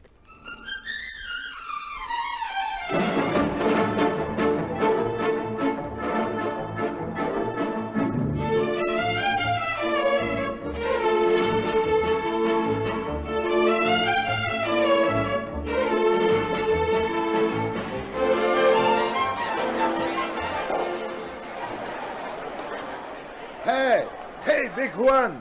Put the blue flowers round the horse's neck and keep the roses off his ram. Make him beautiful for the party. Where's Louis? The policeman. Louis is up at the winery getting ready for the paradise. I am the foreman, sir. Is there anything I can do for an officer of the law? You may consider me as the representative of labor, noble sir. I'm looking for two Italians, brothers, named Barandero. Have you seen them? What do you want them for? All you have to know is that the police are looking for them. Well, why didn't you say so before? Of course I have seen them. They have been working right alongside with us. Where are they? Louis Morel fired them. I personally kicked them off the place. I think they went to Nice. What did they look like? Terrible. Their faces, they're built. Oh. Well, one was a short, fat fellow with a face like he kicked in squash. The other was... Short the fat, too! Oh, see, very ugly. One look you'd never forget them. And they've gone? See, gone. Well, thank you. You are welcome. Hey, Carlo. Grazie, Eduardo. I heard all that. Grazie. Must be a big something you did. Hey, if you want to, tomorrow you move out with us. We will get you through any roadblock and across the border into Spain, and you are safe. Good. That's the best way. And don't go near the party today. That will be the next stop for the police, huh? I'll tell Ernesto. We'll stay down by the river. Hey, hurry up, cousins. Let's work. Let's get ready for the paradise.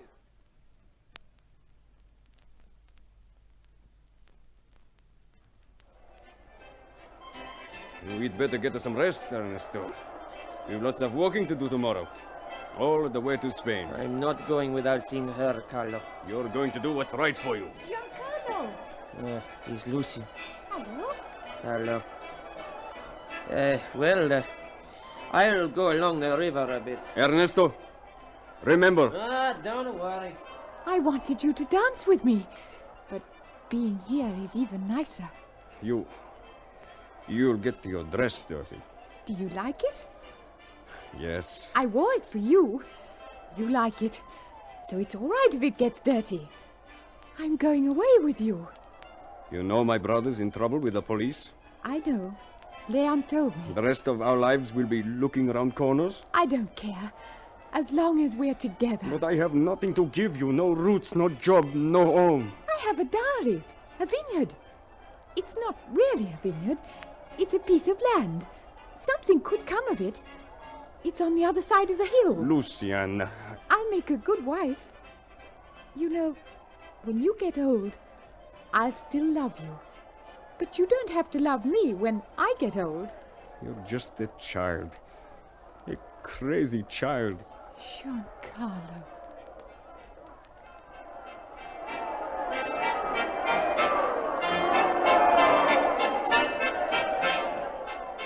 Come inside into the house. Yes. What possessed you to come, Ernesto? I had to say goodbye. But there are police out there, not just Berger. An inspector and other police with guns. I've been watching them coming over the hills one after the other. Leon, you know I had to say goodbye. All right, Berger, wait. I'll get my gun. Louis, he's coming. Quickly, hide in the other room. Yes. Hurry.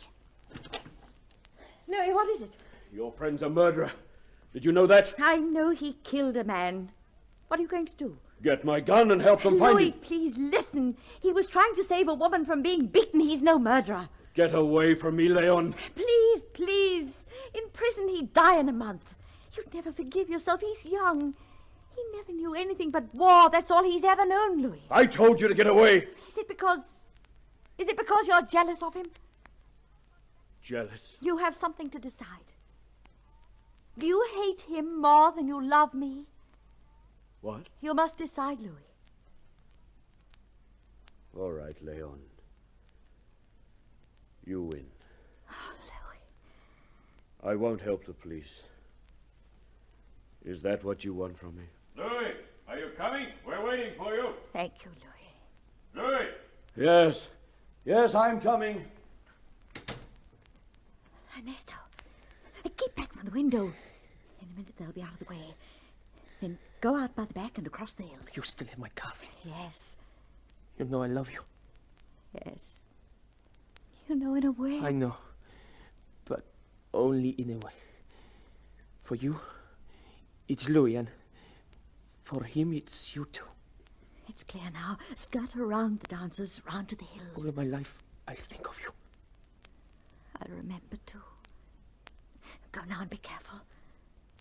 Goodbye, Leon. Goodbye. Be careful. Holy Mother, keep him safe. There he is! Etienne! No! No, no!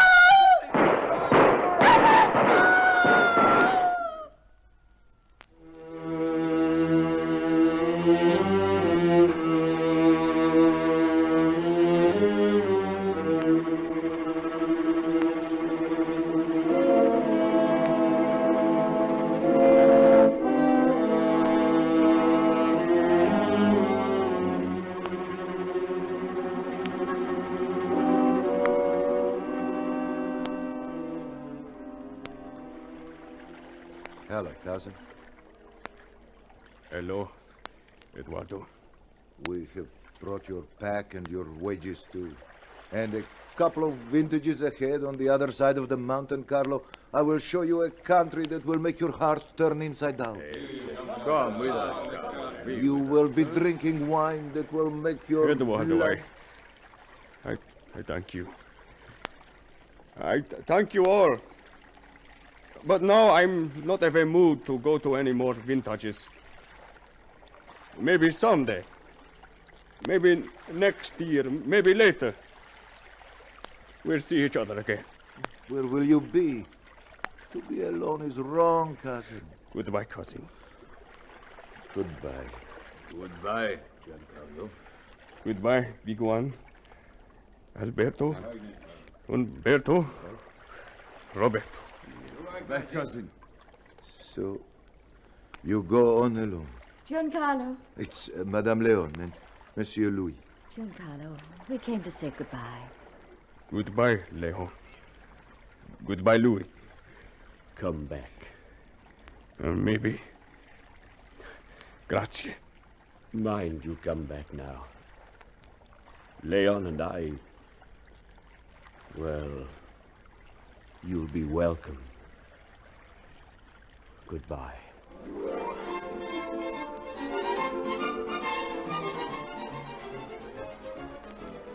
Giancarlo! Giancarlo, wait! Lucien! Please, let me show you our vineyard. It's not very far. Please, Carlo, please. It's not very far. No. Maybe it's not so far. All right, Lucien. Giancarlo!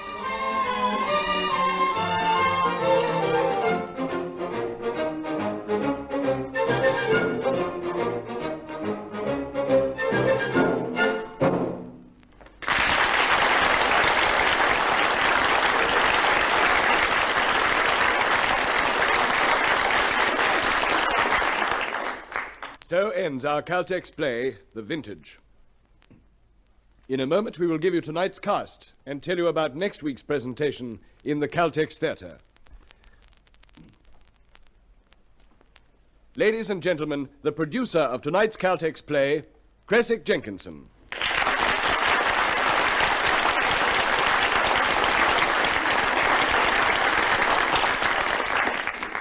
Thank you. The Vintage was presented tonight by courtesy of Metro-Goldwyn-Mayer Proprietary Limited and adapted for radio by Kay Keaveney.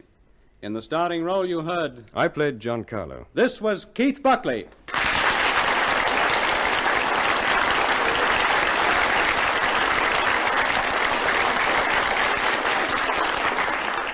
The supporting cast was as follows. Ernesto Louis Fiander, Louis Morel, Hal Lashwood, Lucienne Madeline Howell, Leon Georgie Sterling, Uncle Tonton Terry McDermott, Etienne Richard Davies, and Eduardo Peter Williams.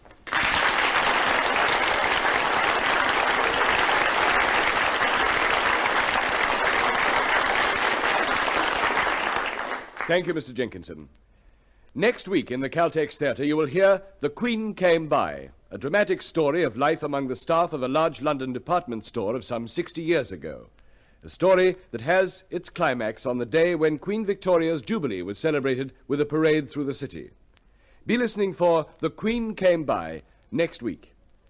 Now, this is your compere, Rick Hutton, bidding you good night on behalf of your hosts, Caltex Oil, marketers of Caltex Super Gasoline and Caltex Gasoline, the world-famous RPM 1030 Special Motor Oil, and Marthac Lubrication.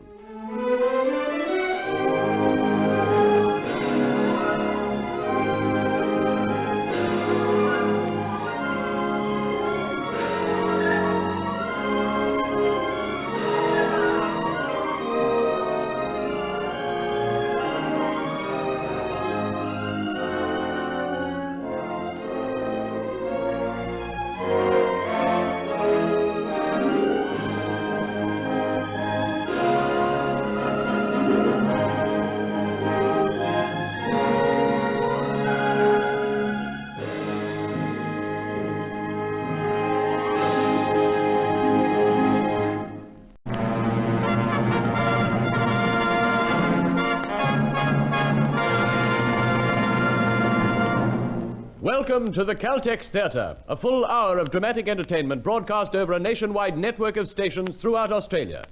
The Caltex Theatre is brought to you by Caltex Oil, marketers of over 1,000 outstanding petroleum products, in association with Caltex dealers and distributors everywhere.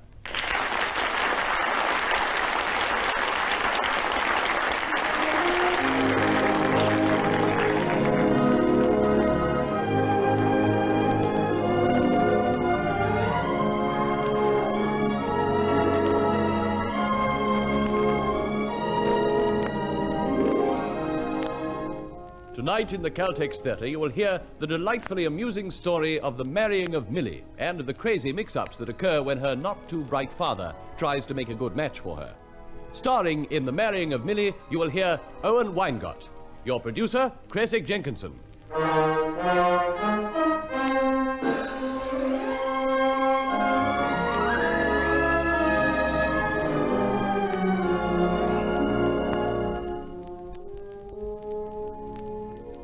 The Caltex Theatre presents The Marrying of Millie, Act 1.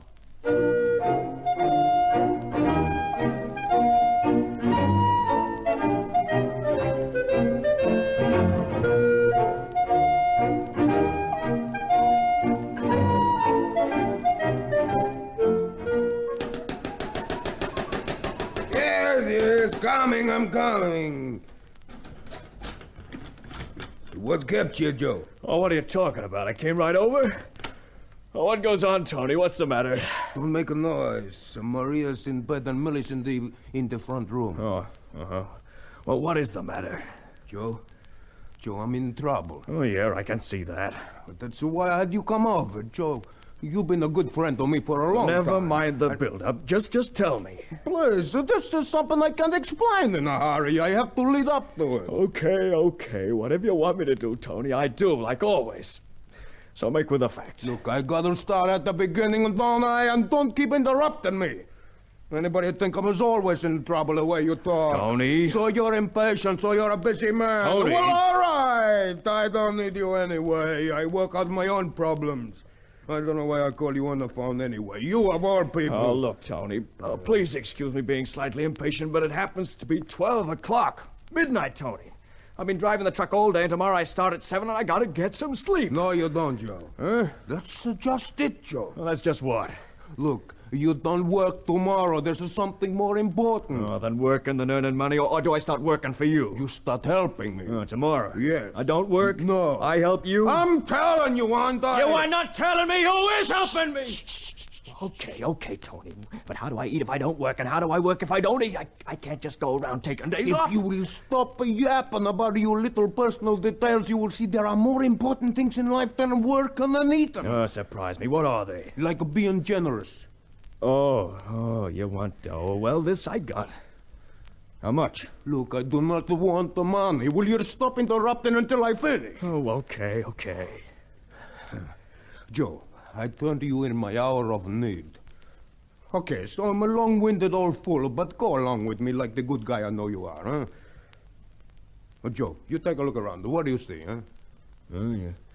Your cafe, walls, ceiling, tables and chairs. The place has been repainted. Oh, I see. Sure, it's fine. Hey, look at the gold work around the top of the walls, huh? Yeah, pretty sharp. And new tables and chairs, a floor cover, and all new. I like a pin. So? You like it?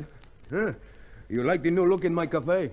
I like it. Can I go back to bed now? How much you think all this cost, huh? Oh, well, a couple of $100 maybe. With the new furniture? 1,000. This is what it all costs. $1,000? Hey, where'd you get that amount of lettuce? You ain't done nothing stupid, have you, Tony? Like knocking over a bank or something? No, I borrowed the money. Well, that's a lot to borrow. $1,000. Oh, I get it back easy enough in time. Now, look, you think about that amount of money in your mind and you put it to one side. And now, let me talk about something else. Look, wait a minute, Tony. Me, I'm just an ordinary truck driver. I don't move in $1,000 circles. You sure I'm the guy you call on the phone? Listen, Joe, I'm in trouble. I need your advice. Now we come to the matter I spoke of. Millie. Huh? What about Millie? Joe, there's going to be a marriage. Millie getting married? Who's she going to... Wait now. About a month ago, my daughter Millie starts getting little presents, see? Is that so? Hey, flowers, candy, all that stuff. And then theater tickets. Now she seems interested in this guy. And I know darn well he's interested in her. What's he like? Oh, he's respectable. He's got a lot of money. Very respectable. But he's as old as I am, see? Old enough to be Millie's father. Well, that figures if he's as old as you. Who is he? Sam Isaac.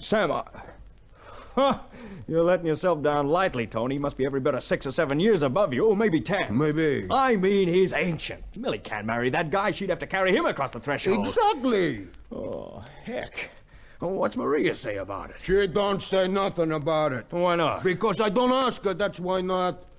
I'm a married woman, not married a marriage counselor. Anyway, the parents don't come into this. Who are we to start telling Millie what to do, who to see and who not? She's 22. But I don't like this idea of her and Sam Isaacs getting together. I don't like it. And because she's 22 and he's about 52. Oh, yeah. I know how you feel. So you got that position in your head, right? Sam loves Millie. Millie's interested in Sam. Right. Now, you remember what I told you first about the cafe? The decorating? Yeah. The new stuff, the floor covering. You got into it, Joe. It cost $1,000 and you borrowed $1,000. Oh. Now we begin to understand each other. It was Sam Isaacs who played moneylender. The same. And he's holding a hammer over your head. Ooh, the dirty, No, don't get me wrong, Joe. He ain't said nothing. Hardly hinted even. Lending me $1,000, that's a favor, that's all. So I feel warm towards him. A soft glow spreads out from me, for it's a friendly, helpful act. And while this warm feeling is keeping you cozy, he pops the question to Millie. Oh, this guy I love. Now you take it from me. Propinquity is the word. I looked it up. Oh, he's a real smoothie, this is Sam Isaacs. Yeah, well, I tell you, Tony, I don't like this propinquin going on. What the heck is that, anyway? Oh, never mind. I don't like it any more than I like the sound of Sam Isaacs and Millie getting married. Oh, but then who am I if there's a real bond there? Look, Joe, here I am, a bundle of screaming and jangled nerves about this thing. How would you like a man years older than you coming in for breakfast saying, "Morning, Pop, throw over the baseball scores"? So what do we do? Well, to me it's simple. Sam can't marry Millie if he's promised to someone else, can he? Well, how do you like that? Oh, but he'll be suspicious, won't he? Look, suspicious nothing. This is women, Joe. The old change the mind story. They've been doing it for thousands of years. Now, who am I to come between boy and girl? You're coming between girl and old man. Don't be funny and don't be difficult. Time, Joey boy, is limited. I expect Mr. Sam Isaacs here very shortly. What for? What do you mean, what for? To ask my permission to marry Millie, I guess. What do you think I get you all the way over here for if he wasn't coming? Don't be stupid. Look, Tony. Once I know for sure she don't care for Isaacs, I'm with you. I'll personally drive the guy over the state line. But first, Tony, I gotta be sure. But, Joe, listen. Oh, I'm not kidding, Tony. I'd cut off an arm for that girl. You know that. Oh, maybe if I wasn't so stupid, I'd have married her long ago, but... Oh, well, she's out of my class. Joe, you're too humble. No, you gotta be realistic. I got a dirty job, Tony, driving all the time. So I'm good for. And what do I earn? A monkey in the zoo gets more peanuts than I do. Hey, monkeys eat bananas, don't they? So they're more sensible. Fresh fruit all the time. Well, how do we get onto this anyhow? Oh, yeah, I know. So that's why I gotta know, see? I gotta know how she really feels. Well, look, I tell you what. She's in the kitchen. Why don't you go through and find out for yourself, huh? Sam will be here almost any time now. Okay. Then we talk, right? Sure. Okay, well, I'll see Millie. This plan of yours, Tony. Yeah? You ain't got any funny ideas about palming Millie off with me, for instance? Any other guy would have said palming you off with Millie. Are you crazy? Look, it could work out. We might pretend you and Millie was fixed up, huh? Millie don't have to come into it. I suppose so. Only I like things the way they are, Tony. I see Millie now and again. I'm happy, get it? I don't want you messing things about. Look, you go in and talk to her, huh? And be discreet. And you'll soon know. Well, okay. And then I want you to take a close look at Sam Isaacs, Joe. That'll help you to make up your mind to help me. Yeah. I guess I won't be in here with Millie for so very long. Okay, Joe. Okay, Sam, you can come out of hiding now. Just as well. It's like a coffin down underneath this bar of yours. And the dust. Did you hear everything, Sam? That's the main thing. Sure, I heard it all. Oh, just a minute. Just open the front door. This looks as though you just arrived in case Joe comes back soon. You know, Tony, you are a clever man. Oh, nice of you to say that, Sam. Yes, very clever. You got it all worked out. Almost. What do you mean, almost? Right now, Joe is in with Millie and they're getting the chance to make up their minds about each other, which they should have done long time ago. Now, all we gotta do is sit down and wait. All right, you sit down there, Sam, and I sit down here. And we wait for the happy announcement.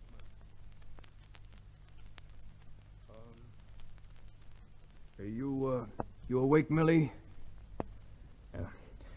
Millie? Oh, it's you, Joe. How long you been here? Oh, gee, I'm sorry I woke you up, Millie. Oh, that's all right. I was reading. Just dropped off to sleep without realizing it. How are you, Joe? Oh, fine. Your pop's out in the cafe. He's been... Showing you around, I know. It's his new hobby all of a sudden. Did he show you the gold work around the top of the walls? Yeah. He's so proud about it, he's nearly in tears. Well, it's a great job. Yeah, I guess so. Oh, Joe, it is good to see you. It's been ages. A couple of weeks. I had a run down into Maryland. A load of furs. Well, that shouldn't have kept you away so long. You have some coffee? Oh, sure. Fine. Oh, I shouldn't have a mirror in here. Will you just look at me? What a mess.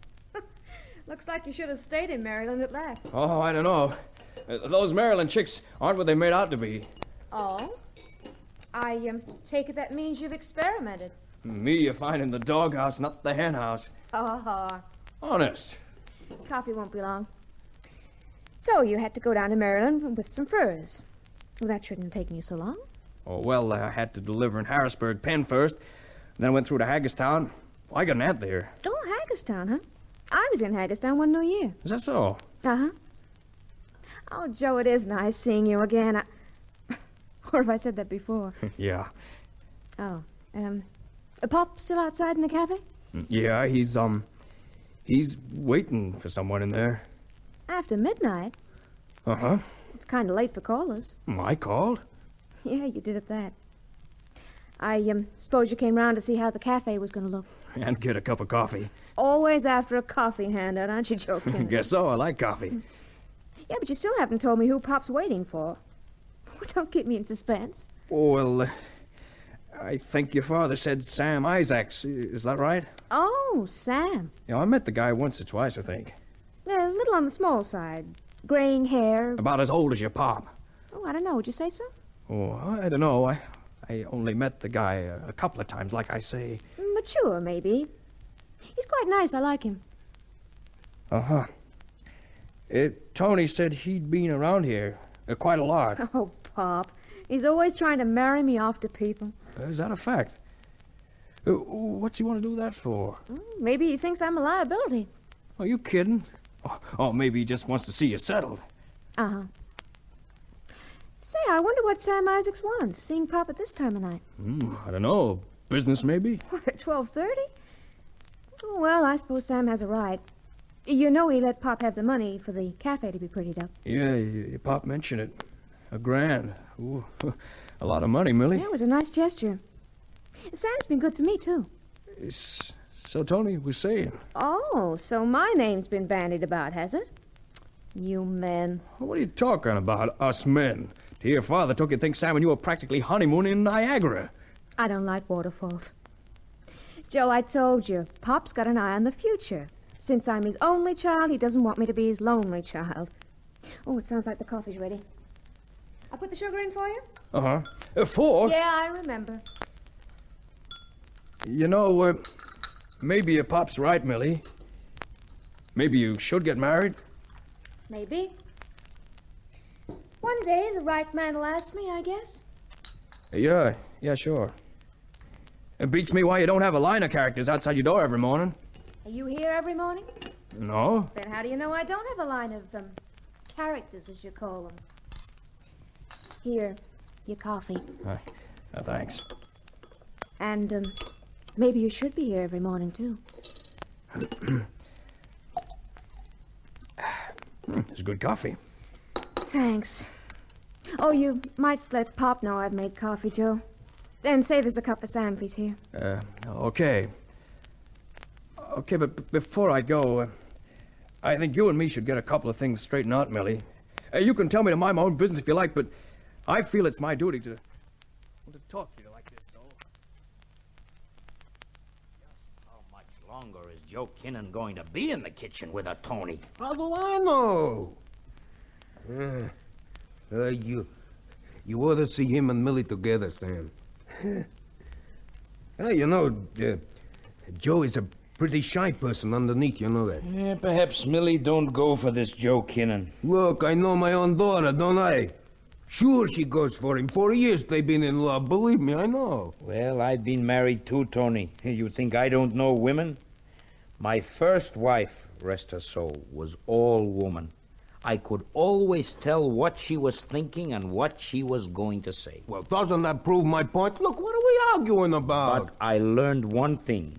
Women only let you know what they want you to know. Well, Millie's not a woman. She's only a girl. Oh, she's a woman, all right. You don't realize, Tony. Your daughter's a fully grown, lovely young woman. Girl, woman, what the heck do I care? She's female. And there ought to be a male around somewhere that she can marry. And you think that male is Joe Kinnan, huh? Look, all I'm doing is giving them a better introduction to each other. With the great help of my very good friend, Sam Isaacs. Here's the ring I told you I'd bring. Oh, fine. This'll lend a good touch, eh? Hey, this is a good stone. Sure, it's a good stone. What do you think I am, some kind of cheap son-in-law? He's Joe now. Millie sent me in to tell you there's coffee on in the kitchen. Oh, good. Joe, you met Sam Isaacs, huh? Sam, this is Joe Kinnan. Hello, Joe. Oh, we've sort of seen each other. Tony tells me you helped him over the new decorating. Oh, I just put up the money. This is helping. 1,000 is a big helping. Oh, people got to stick together these days. There's always returns in the end, too. Yeah. Oh, say, that's a pretty nice ring you got there, Tony. Yeah, it belongs to Sam. At the moment. Yeah, no, pretty fancy. Must have set you back a bit. Oh, it's a good stone, yes. Yeah. Tell me, Mr. Isaacs. Call me Sam. Everybody does. Oh, okay, Sam. Tell me, I'm a bit stupid over money and such like. Suppose you suddenly want this 1,000 you lent to Tony. Oh, that isn't likely to happen. Well, you know, things do go wrong. Suppose you did. Well, I'd have to ask Tony for it. And that'd put you in a fix, would it not, Tony? I mean, suppose there was a sudden call.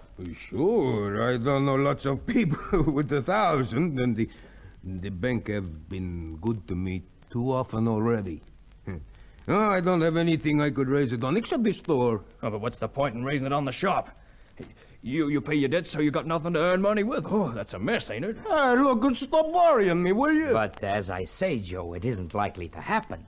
I've saved my money over the years. I got a good tailoring business, you know. Anyway, if you enter into a gentleman's agreement with someone, you don't go back on it. No, but you could pretend you wanted the money. It is rightfully yours. Well, I don't see what this has to do with anything. Well, Tony was telling me you wanted to marry his daughter. Yes. Or maybe I've been reading too many books, but supposing you asked him for permission, and he said no dice. Well, that isn't likely to happen either. No, it isn't. Not if you have lent Tony $1,000.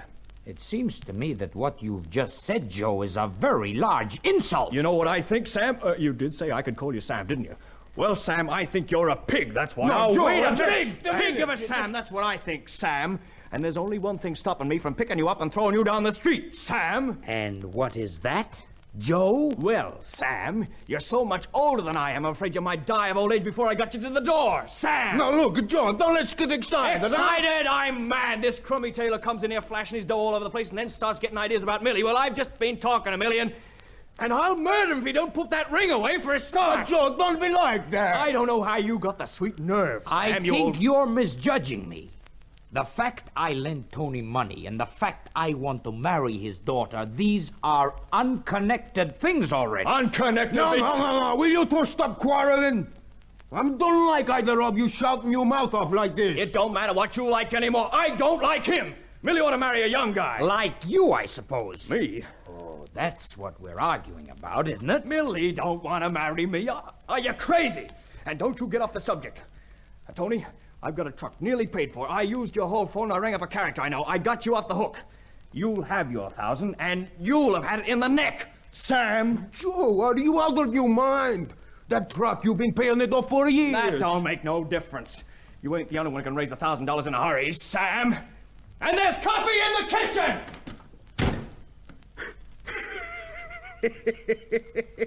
Oh, Sam, you were wonderful and marvelous. He fell for that like a sack of old beans pushed out of a fourth-floor window. Fourth floor window. Hey, but I'm worried about this truck. You should worry about other things. There's me, for instance. You? How do you mean you? Well, I've had a pretty rough time of it, Tony. Everybody thinks I'm dirt already. Oh, well, I guess Joe let enough steam like that. Well,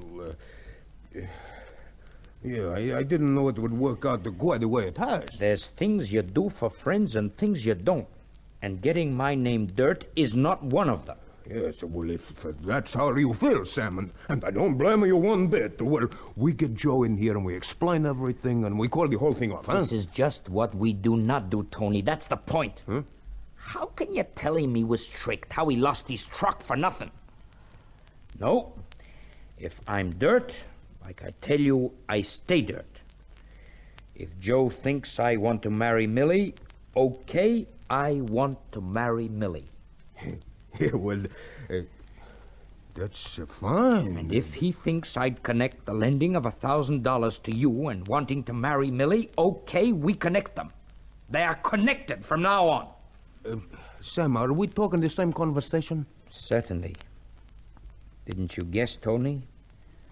All along, I really wanted to marry Millie. That's why I did all these things. I really bought this ring. I'll look in tomorrow and mention the matter to Millie before you open the cafe Wednesday like you planned. I think before you open the cafe would be a good idea, don't you?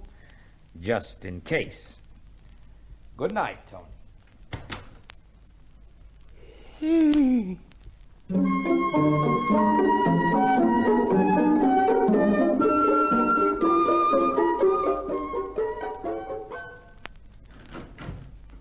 Has Pop gone to bed? Uh-huh, he has. Come in. Sit down. Yeah, just as well I like this living room of yours. I'm going to sleep here tonight. On the sofa. Oh. Sam Isaac's gone? Uh-huh. Crafty old. Just as well I overheard what they were up to. So now Pop thinks you and I are all set. I guess so. I'm just going in there to say, hi, folks, coffee time. When I hear you popping this, Sam mention my name like I told you. And so I listen, like Dumbo. Flap, flap, go the years, and suddenly it's all clear. Then, when I go in there, everybody starts acting. I pretended I'd rung up a guy and raised the $1,000 on my truck. Tony looked like he'd been biffed below the belt, and that Sam Isaacs, that sly old guy who was acting away there as if he really did want to marry her, he almost had me fooled. Maybe you and me ought to get married, Joe. Next joke, please. I wasn't joking, Joe. Well, maybe I should pretend I really do want to marry Sam Isaacs. Yeah, that's an idea. Or... yeah, that is an idea. What? Haven't worked it out properly yet. I think I'll go up to my room and sleep on that. Good night, Joe. Okay. Night, Millie. Night, Millie.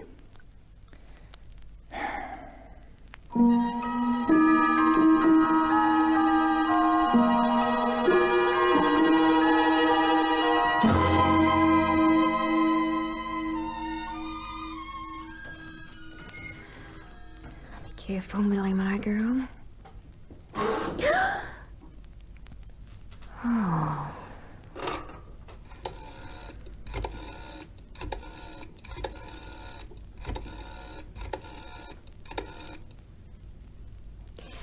Is this Central 10100? Mr. Roger Hendrick? Well, this is Millie Vanucci. Oh, I'm glad you remember me, Roger. Oh, yes, I'm fine. Couldn't be better. Roger...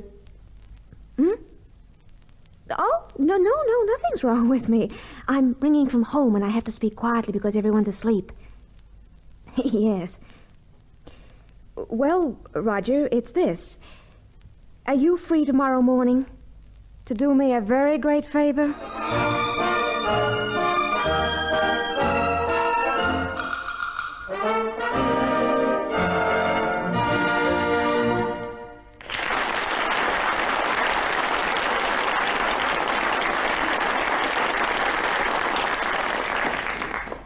And so the curtain falls on Act 1 of tonight's Caltex play, The Marrying of Millie.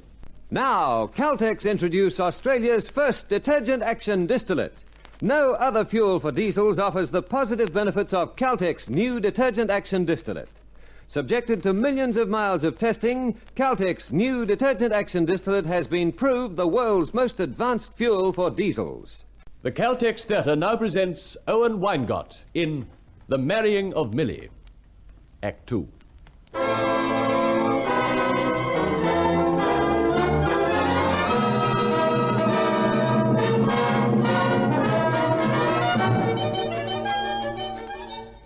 Papa! You gonna lie in till the weekend? All right, stop screaming, Maria, I'm coming. Oh, that woman. Hey, you up there, Mrs. Delaney. Hey, you quit throwing your rubbish down into my backyard. What do you think I got down here, huh? The council tip? That woman. One of these days I see the pussycats feed on that woman. Hey, Papa, what's the matter with you? All right, I told you, I'm here. Breakfast is ready. Sure, stop screaming, Maria. That Mrs. Delaney upstairs, she's been throwing the garbage down again. I told her... What do you mean, yeah? So you... I haven't told you what I told her yet. No, but you told her not to do it anymore, all right? Yes, but it makes no difference. I tell her all the time. It's that lazy, no-good husband of hers. He won't take her garbage can down like he should every morning. Oh, she's not paralyzed. It's a man's place to help his wife. It's a woman's place to see the homes run smoothly.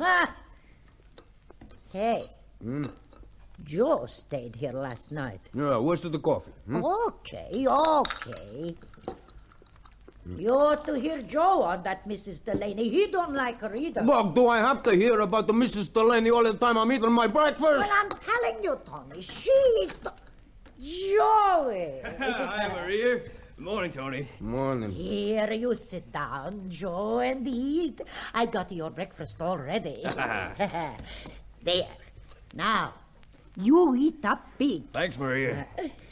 Hey, Millie! You lousy! Here, Tony. What do you do, spilling the coffee everywhere, huh? Maria, you raise your voice above a whisper in this house again, I beat the living daylights out of you! Screaming in my ear, scare a witch out of me.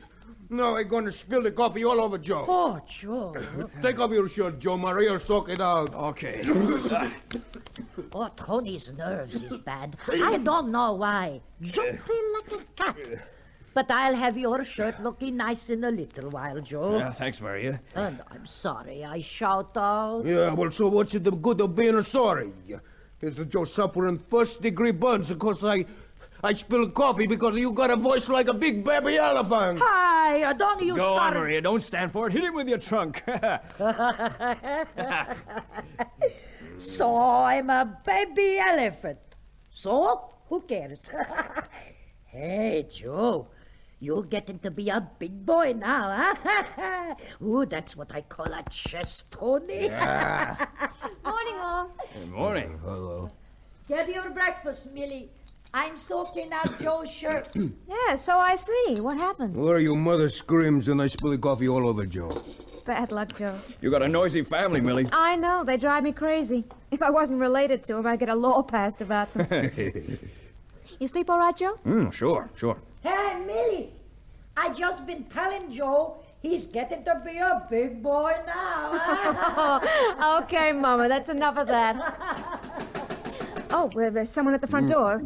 Yeah, all right, I'll go. Who is it? How do I know who it is? I haven't gone yet. Then hurry up. Sit there and finish your breakfast, Papa. I'll go. Okay. Hey, you were all up late last night. What are you doing here, Joe? Oh, I just came around to see how the decorating went. Oh, I didn't disturb you, did I? Nothing disturb baby elephants when they go off to sleep. Shut up, Maria. Joe, I want to talk to you. Well? Not here, inside. Oh, I'm still eating my breakfast. This is important. What is it? Never mind. Joe? Keep it hot for me, will you, Maria? Okay. In the living room. Oh, what is it? Now look, Joe, I'm in trouble. So this is news to me. You told me last night. I'm in the worst trouble now than I was the last night. Sam really meant it. What are you talking about? Joe, I'm afraid that might be Sam at the front door now. For a decision. Look, I level with you, Joe. I played a game on you, I admit it. Well, Sam and me both. You mean all the routine last night, that was all just for the birds? Yes, Joe, I'm sorry. Tony, I could bust you one. What for? What's the idea? Well, it seemed like you and Millie needed just a little encouragement. Uh-huh. I only tried. I thought it was a good idea. You do a lot of thinking, don't you? Well, I'll tell you now about that idea of yours. It stinks. Yes, Joe. It ain't me. You know how I feel about Millie, and I'm not modest. I think maybe I am good enough for her. No, you got some sense. But, Tony, I think... Oh, I'd be stupid not to think she can do better for herself. Look, it's all too easy, right? She and I been seeing each other since we were kids together. And then you sent her to college, and I went to Korea. And when I came back, she... Well, growing up doesn't fit. She's got class, Tony. You can see it a mile off. She's not like the dames around this district, and she isn't putting on anything either. Airs and stuff. I tell you, here and now, Millie shouldn't have to waste her life with some simple, ordinary guy. She should have someone quite out of the ordinary. And that's what I mean. Hey, that's a pretty long speech for a simple, ordinary guy. Don't make jokes. You know what I mean. You should know. Hey, where are you going? Oh, we've finished, haven't we? No, come back here. Why do you think I tell you the truth, huh? I don't know. Conscience. I never had one in my life. Now listen. Hey, wait a minute. How come you take all this so calmly anyway, me telling you what I've been up to? Because I overheard you and Sam talking last night, that's why. When? Just before I came in and had the row with Sam and told him off. I enjoyed that. Oh, I'll make it up to him later. Yeah, well, you needn't bother. You'll be wasting your time. I told you Sam was in this from the beginning, you remember? Yeah, all that candy and flowers and stuff. Pretty elaborate routine. Sure, I thought I was in clover. I admit it, Joe. I was to get you sewn up. But who was the real patsy? Me, that's who. Sam Isaacs was playing me for a gold carat 100% sucker, that's what. He told me last night, just before he left, he really wants to marry Millie. Tony, you're not trying to... I'm not trying to do anything anymore. The story I made up, it's all beginning to suddenly to come true. You're really on the level? I'm telling you. On the good book, I swear. So now what? Easy. Get Millie in here and tell her everything. Then all she does is tell Sam Isaacs to go play ball in the backyard. Easy, he says, you great knucklehead. Won't Sam have thought of all that? So what happens to my cafe? You starve, that's what. Look, if it's me, I don't worry, but Maria and Millie, what about them? Look, Joe, use your head, will you? For years, I sweat in other people's kitchens. For years, Maria goes out and scrubs and cleans. And in the end, we get this place. Business is good. I get this idea to smarten the place up.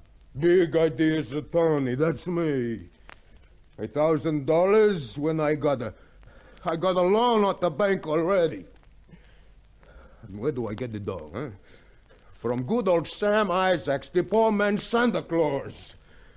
I could throw up. I still think you should tell Millie. So what happens, maybe? She thinks she ought to save the family and marry the guy. Well, that's an angle. Besides, supposing she does tell him where to go. Even if she lets him down lightly, Sam gets the idea I crossed him up and I still lose my cafe. And he'll do it, too. You would have heard him last night, too. He was a real mean. Oh, anyway, this is all crazy. You can't force Millie to marry anybody. Sam Isaacs couldn't expect that. Yeah, well, Maria's father told her who she had to marry. Me. Times change. These days, girls are allowed to marry human beings. Oh, a wise guy, aren't you, huh? What's the good of telling me all these things? What we gotta do is to cook something up. We got to rack our brains, Joe. That's what we gotta do, and cook up something real good. It's so sweet of you to come around like this, Roger. And I haven't even said how glad I am to see you. Well, let's forget that for the moment, huh? You can thank me later. Now, what about this little plan you've got cooked up, Millie? I want to make sure I've got it right. Now, you're just doing this to get rid of this Sam Isaacs, huh? Yes. I mean, you're not in love with this Joe, are you? Why? Would it make any difference? Well, I didn't call around here just because you phoned me to say you needed help. I came around because I remembered a girl. A girl I fell in love with and then lost touch with. You had my number and you never called me. Yes, but I told you, Roger. Oh, look. Oh, that's all right. I'll play, I guess. Only I never fancied the role of best man. Not where you're concerned. Maybe we ought to call the whole thing off. Why? You mean you do love this Joe? Whether I do or not, it doesn't mean I'm going to have you waste your time on me, Roger. Oh, look, you're sweet and I'm very fond of you, but I just don't love you. I told you a long time ago. But I've changed, Millie.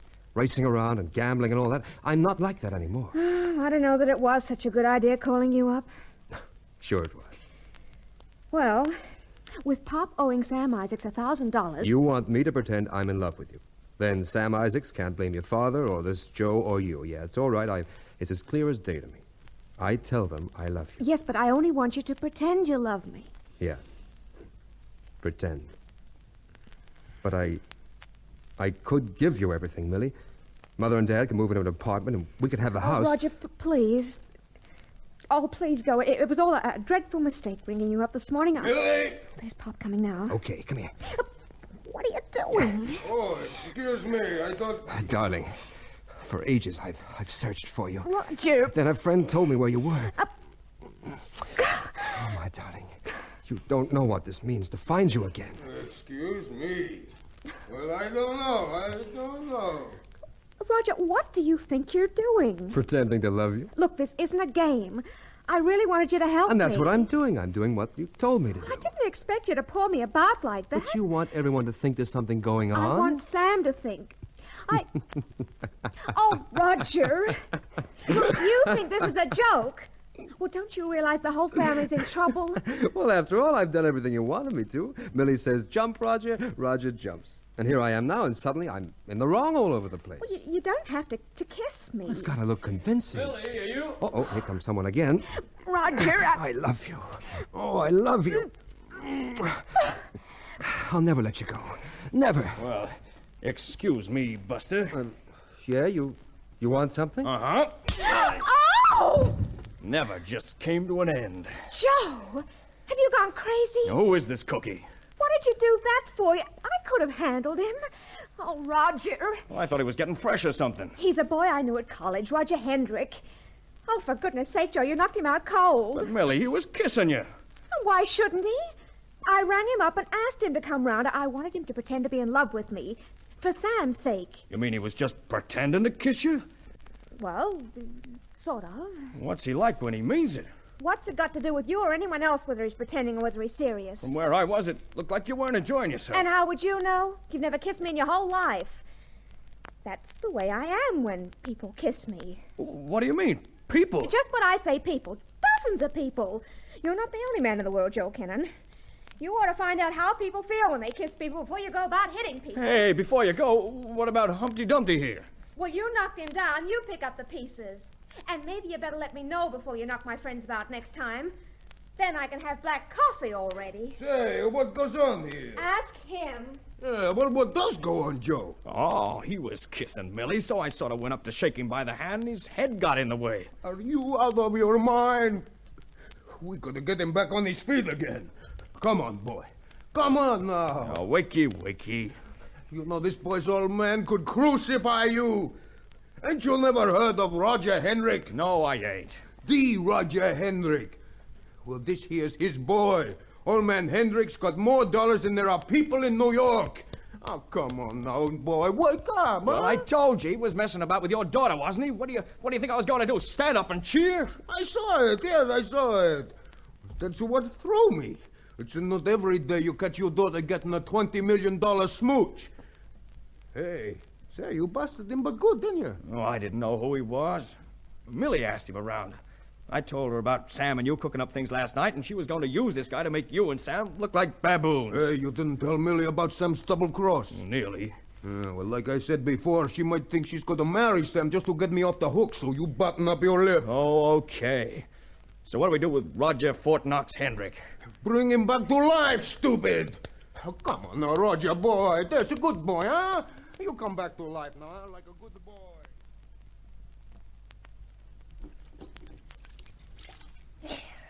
There we are.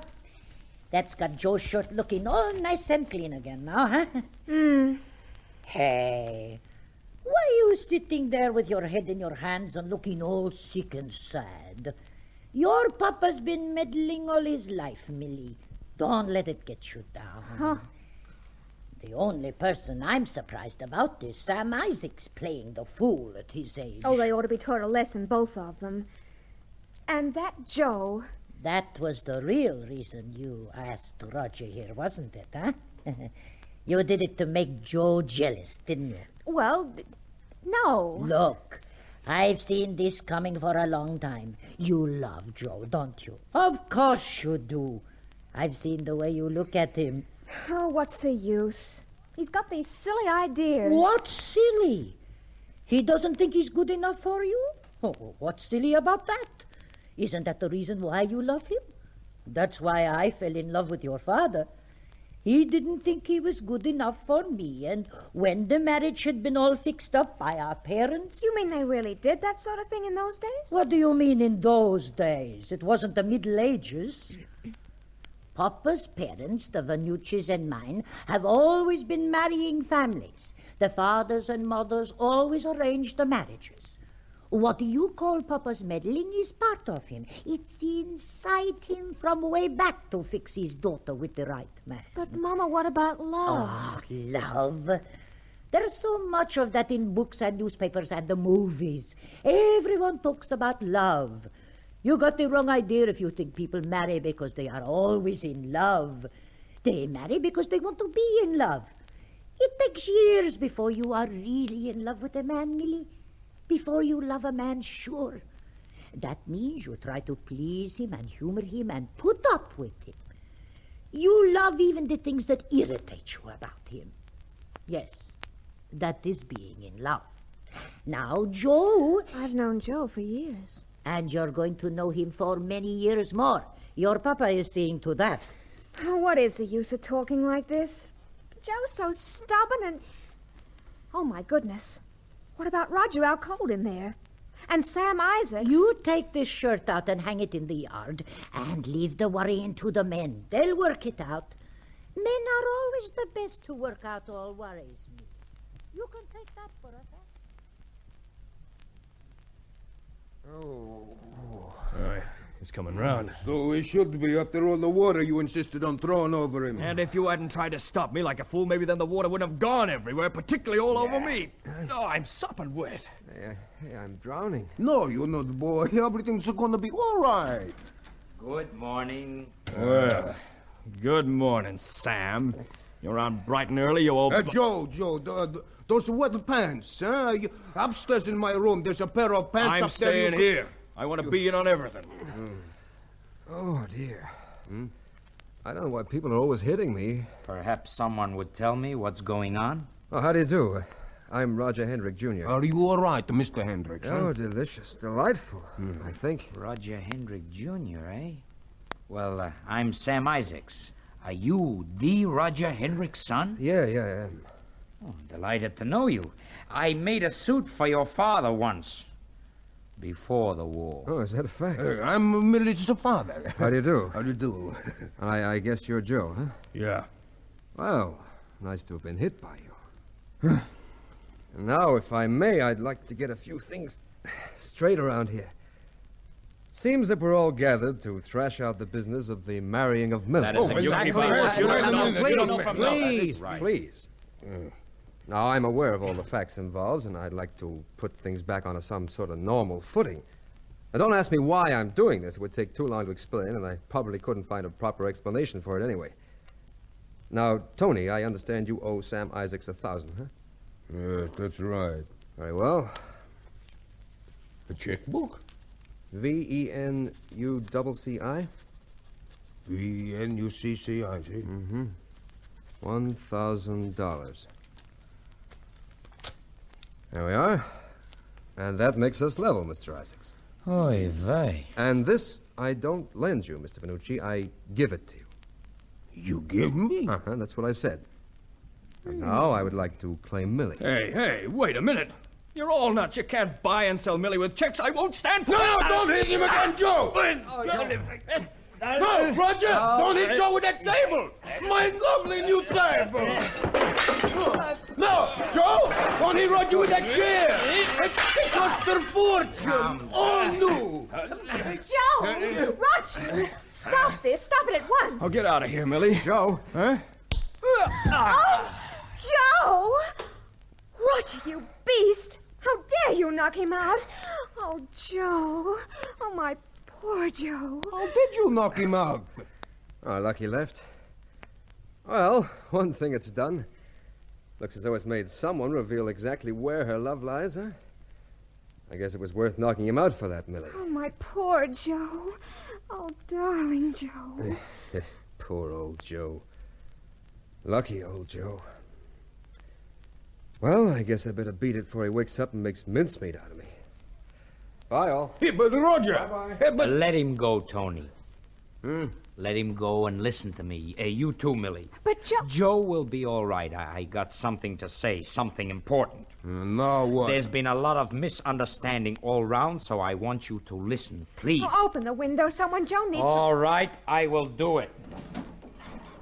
Now, you listen. You too, Millie. Huh? You really think I meant all that about the $1,000, Tony? You didn't really think I'm this sort of person, did No, you? look. Me? At 50? Marrying Millie? Oh, that's a joke. For 30 years I suffer with one wife. What do I want another one for? Hey, I heard what you said about Ruby and Sam Isaacs. Bless her soul. Now, you loved Ruby and you... Well, what's happened to Joey? Never mind, Maria. I tell you later. But he's... Shut up, Maria! I want to hear what Sam's got to say. Okay. I want to talk about last night. Now, just before Joe comes in, I am sitting here facing the door to the wall. Yes? You remember, Tony? Yeah. It is dark. There is a light from the kitchen.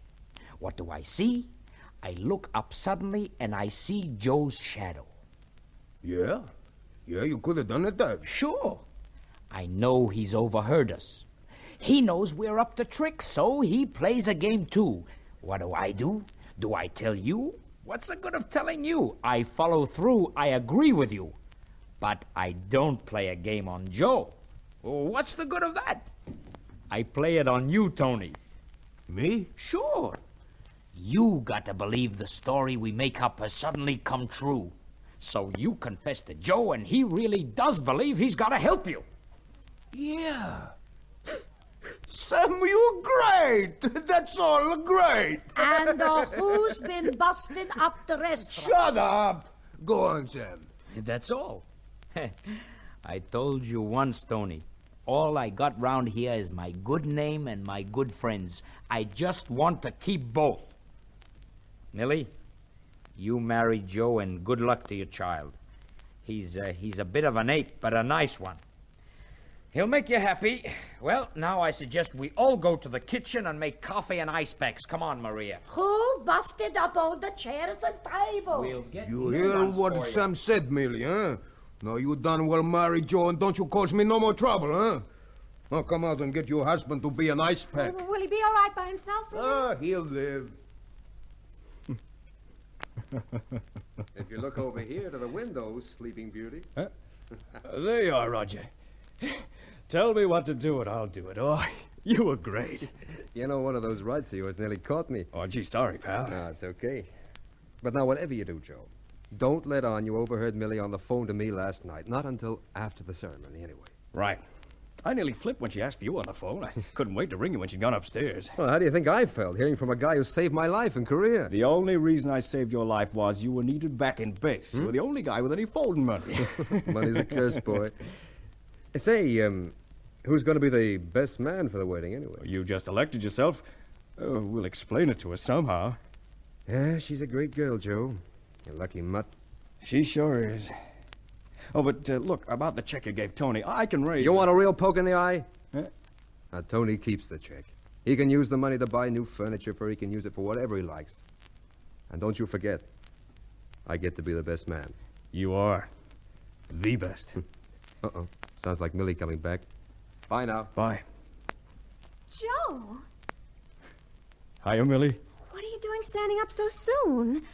Oh, your poor head. My poor head's not all that bad. Oh, Joe, when I saw you lying there on the floor, Oh, Joe. Love can be such a complicated thing, can't it? Uh-huh. Will you ask me to marry you? Please, Joe. Will you marry me? Please, Millie? Well, you'll have to give me a little time to think that over. I've thought it over. Joe, the answer is yes. This girl knows when the right man asks the right question.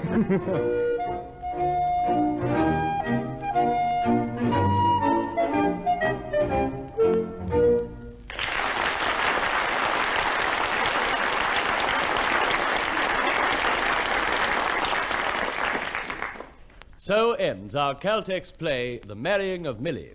In a moment, we will give you tonight's cast and tell you about next week's presentation in the Caltex Theatre.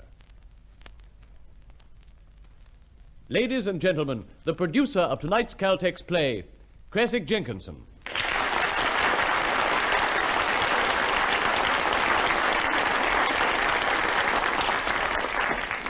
Thank you. The Marrying of Millie was written by David Whittaker and adapted for radio by John Crane. In the starring role you heard... I played Tony, the father. This was Owen Weingott.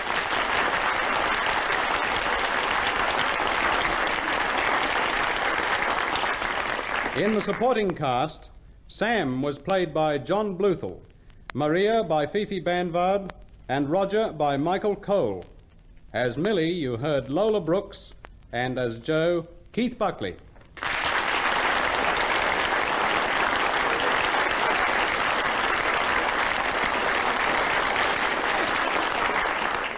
Thank you, Mr. Jenkinson. Now, this is your compere, Rick Hutton, bidding you good night. On behalf of your hosts, Caltex Oil, marketers of Caltex Super Gasoline and Caltex Gasoline, the world-famous RPM 1030 Special Motor Oil, and Marfac Lubrication.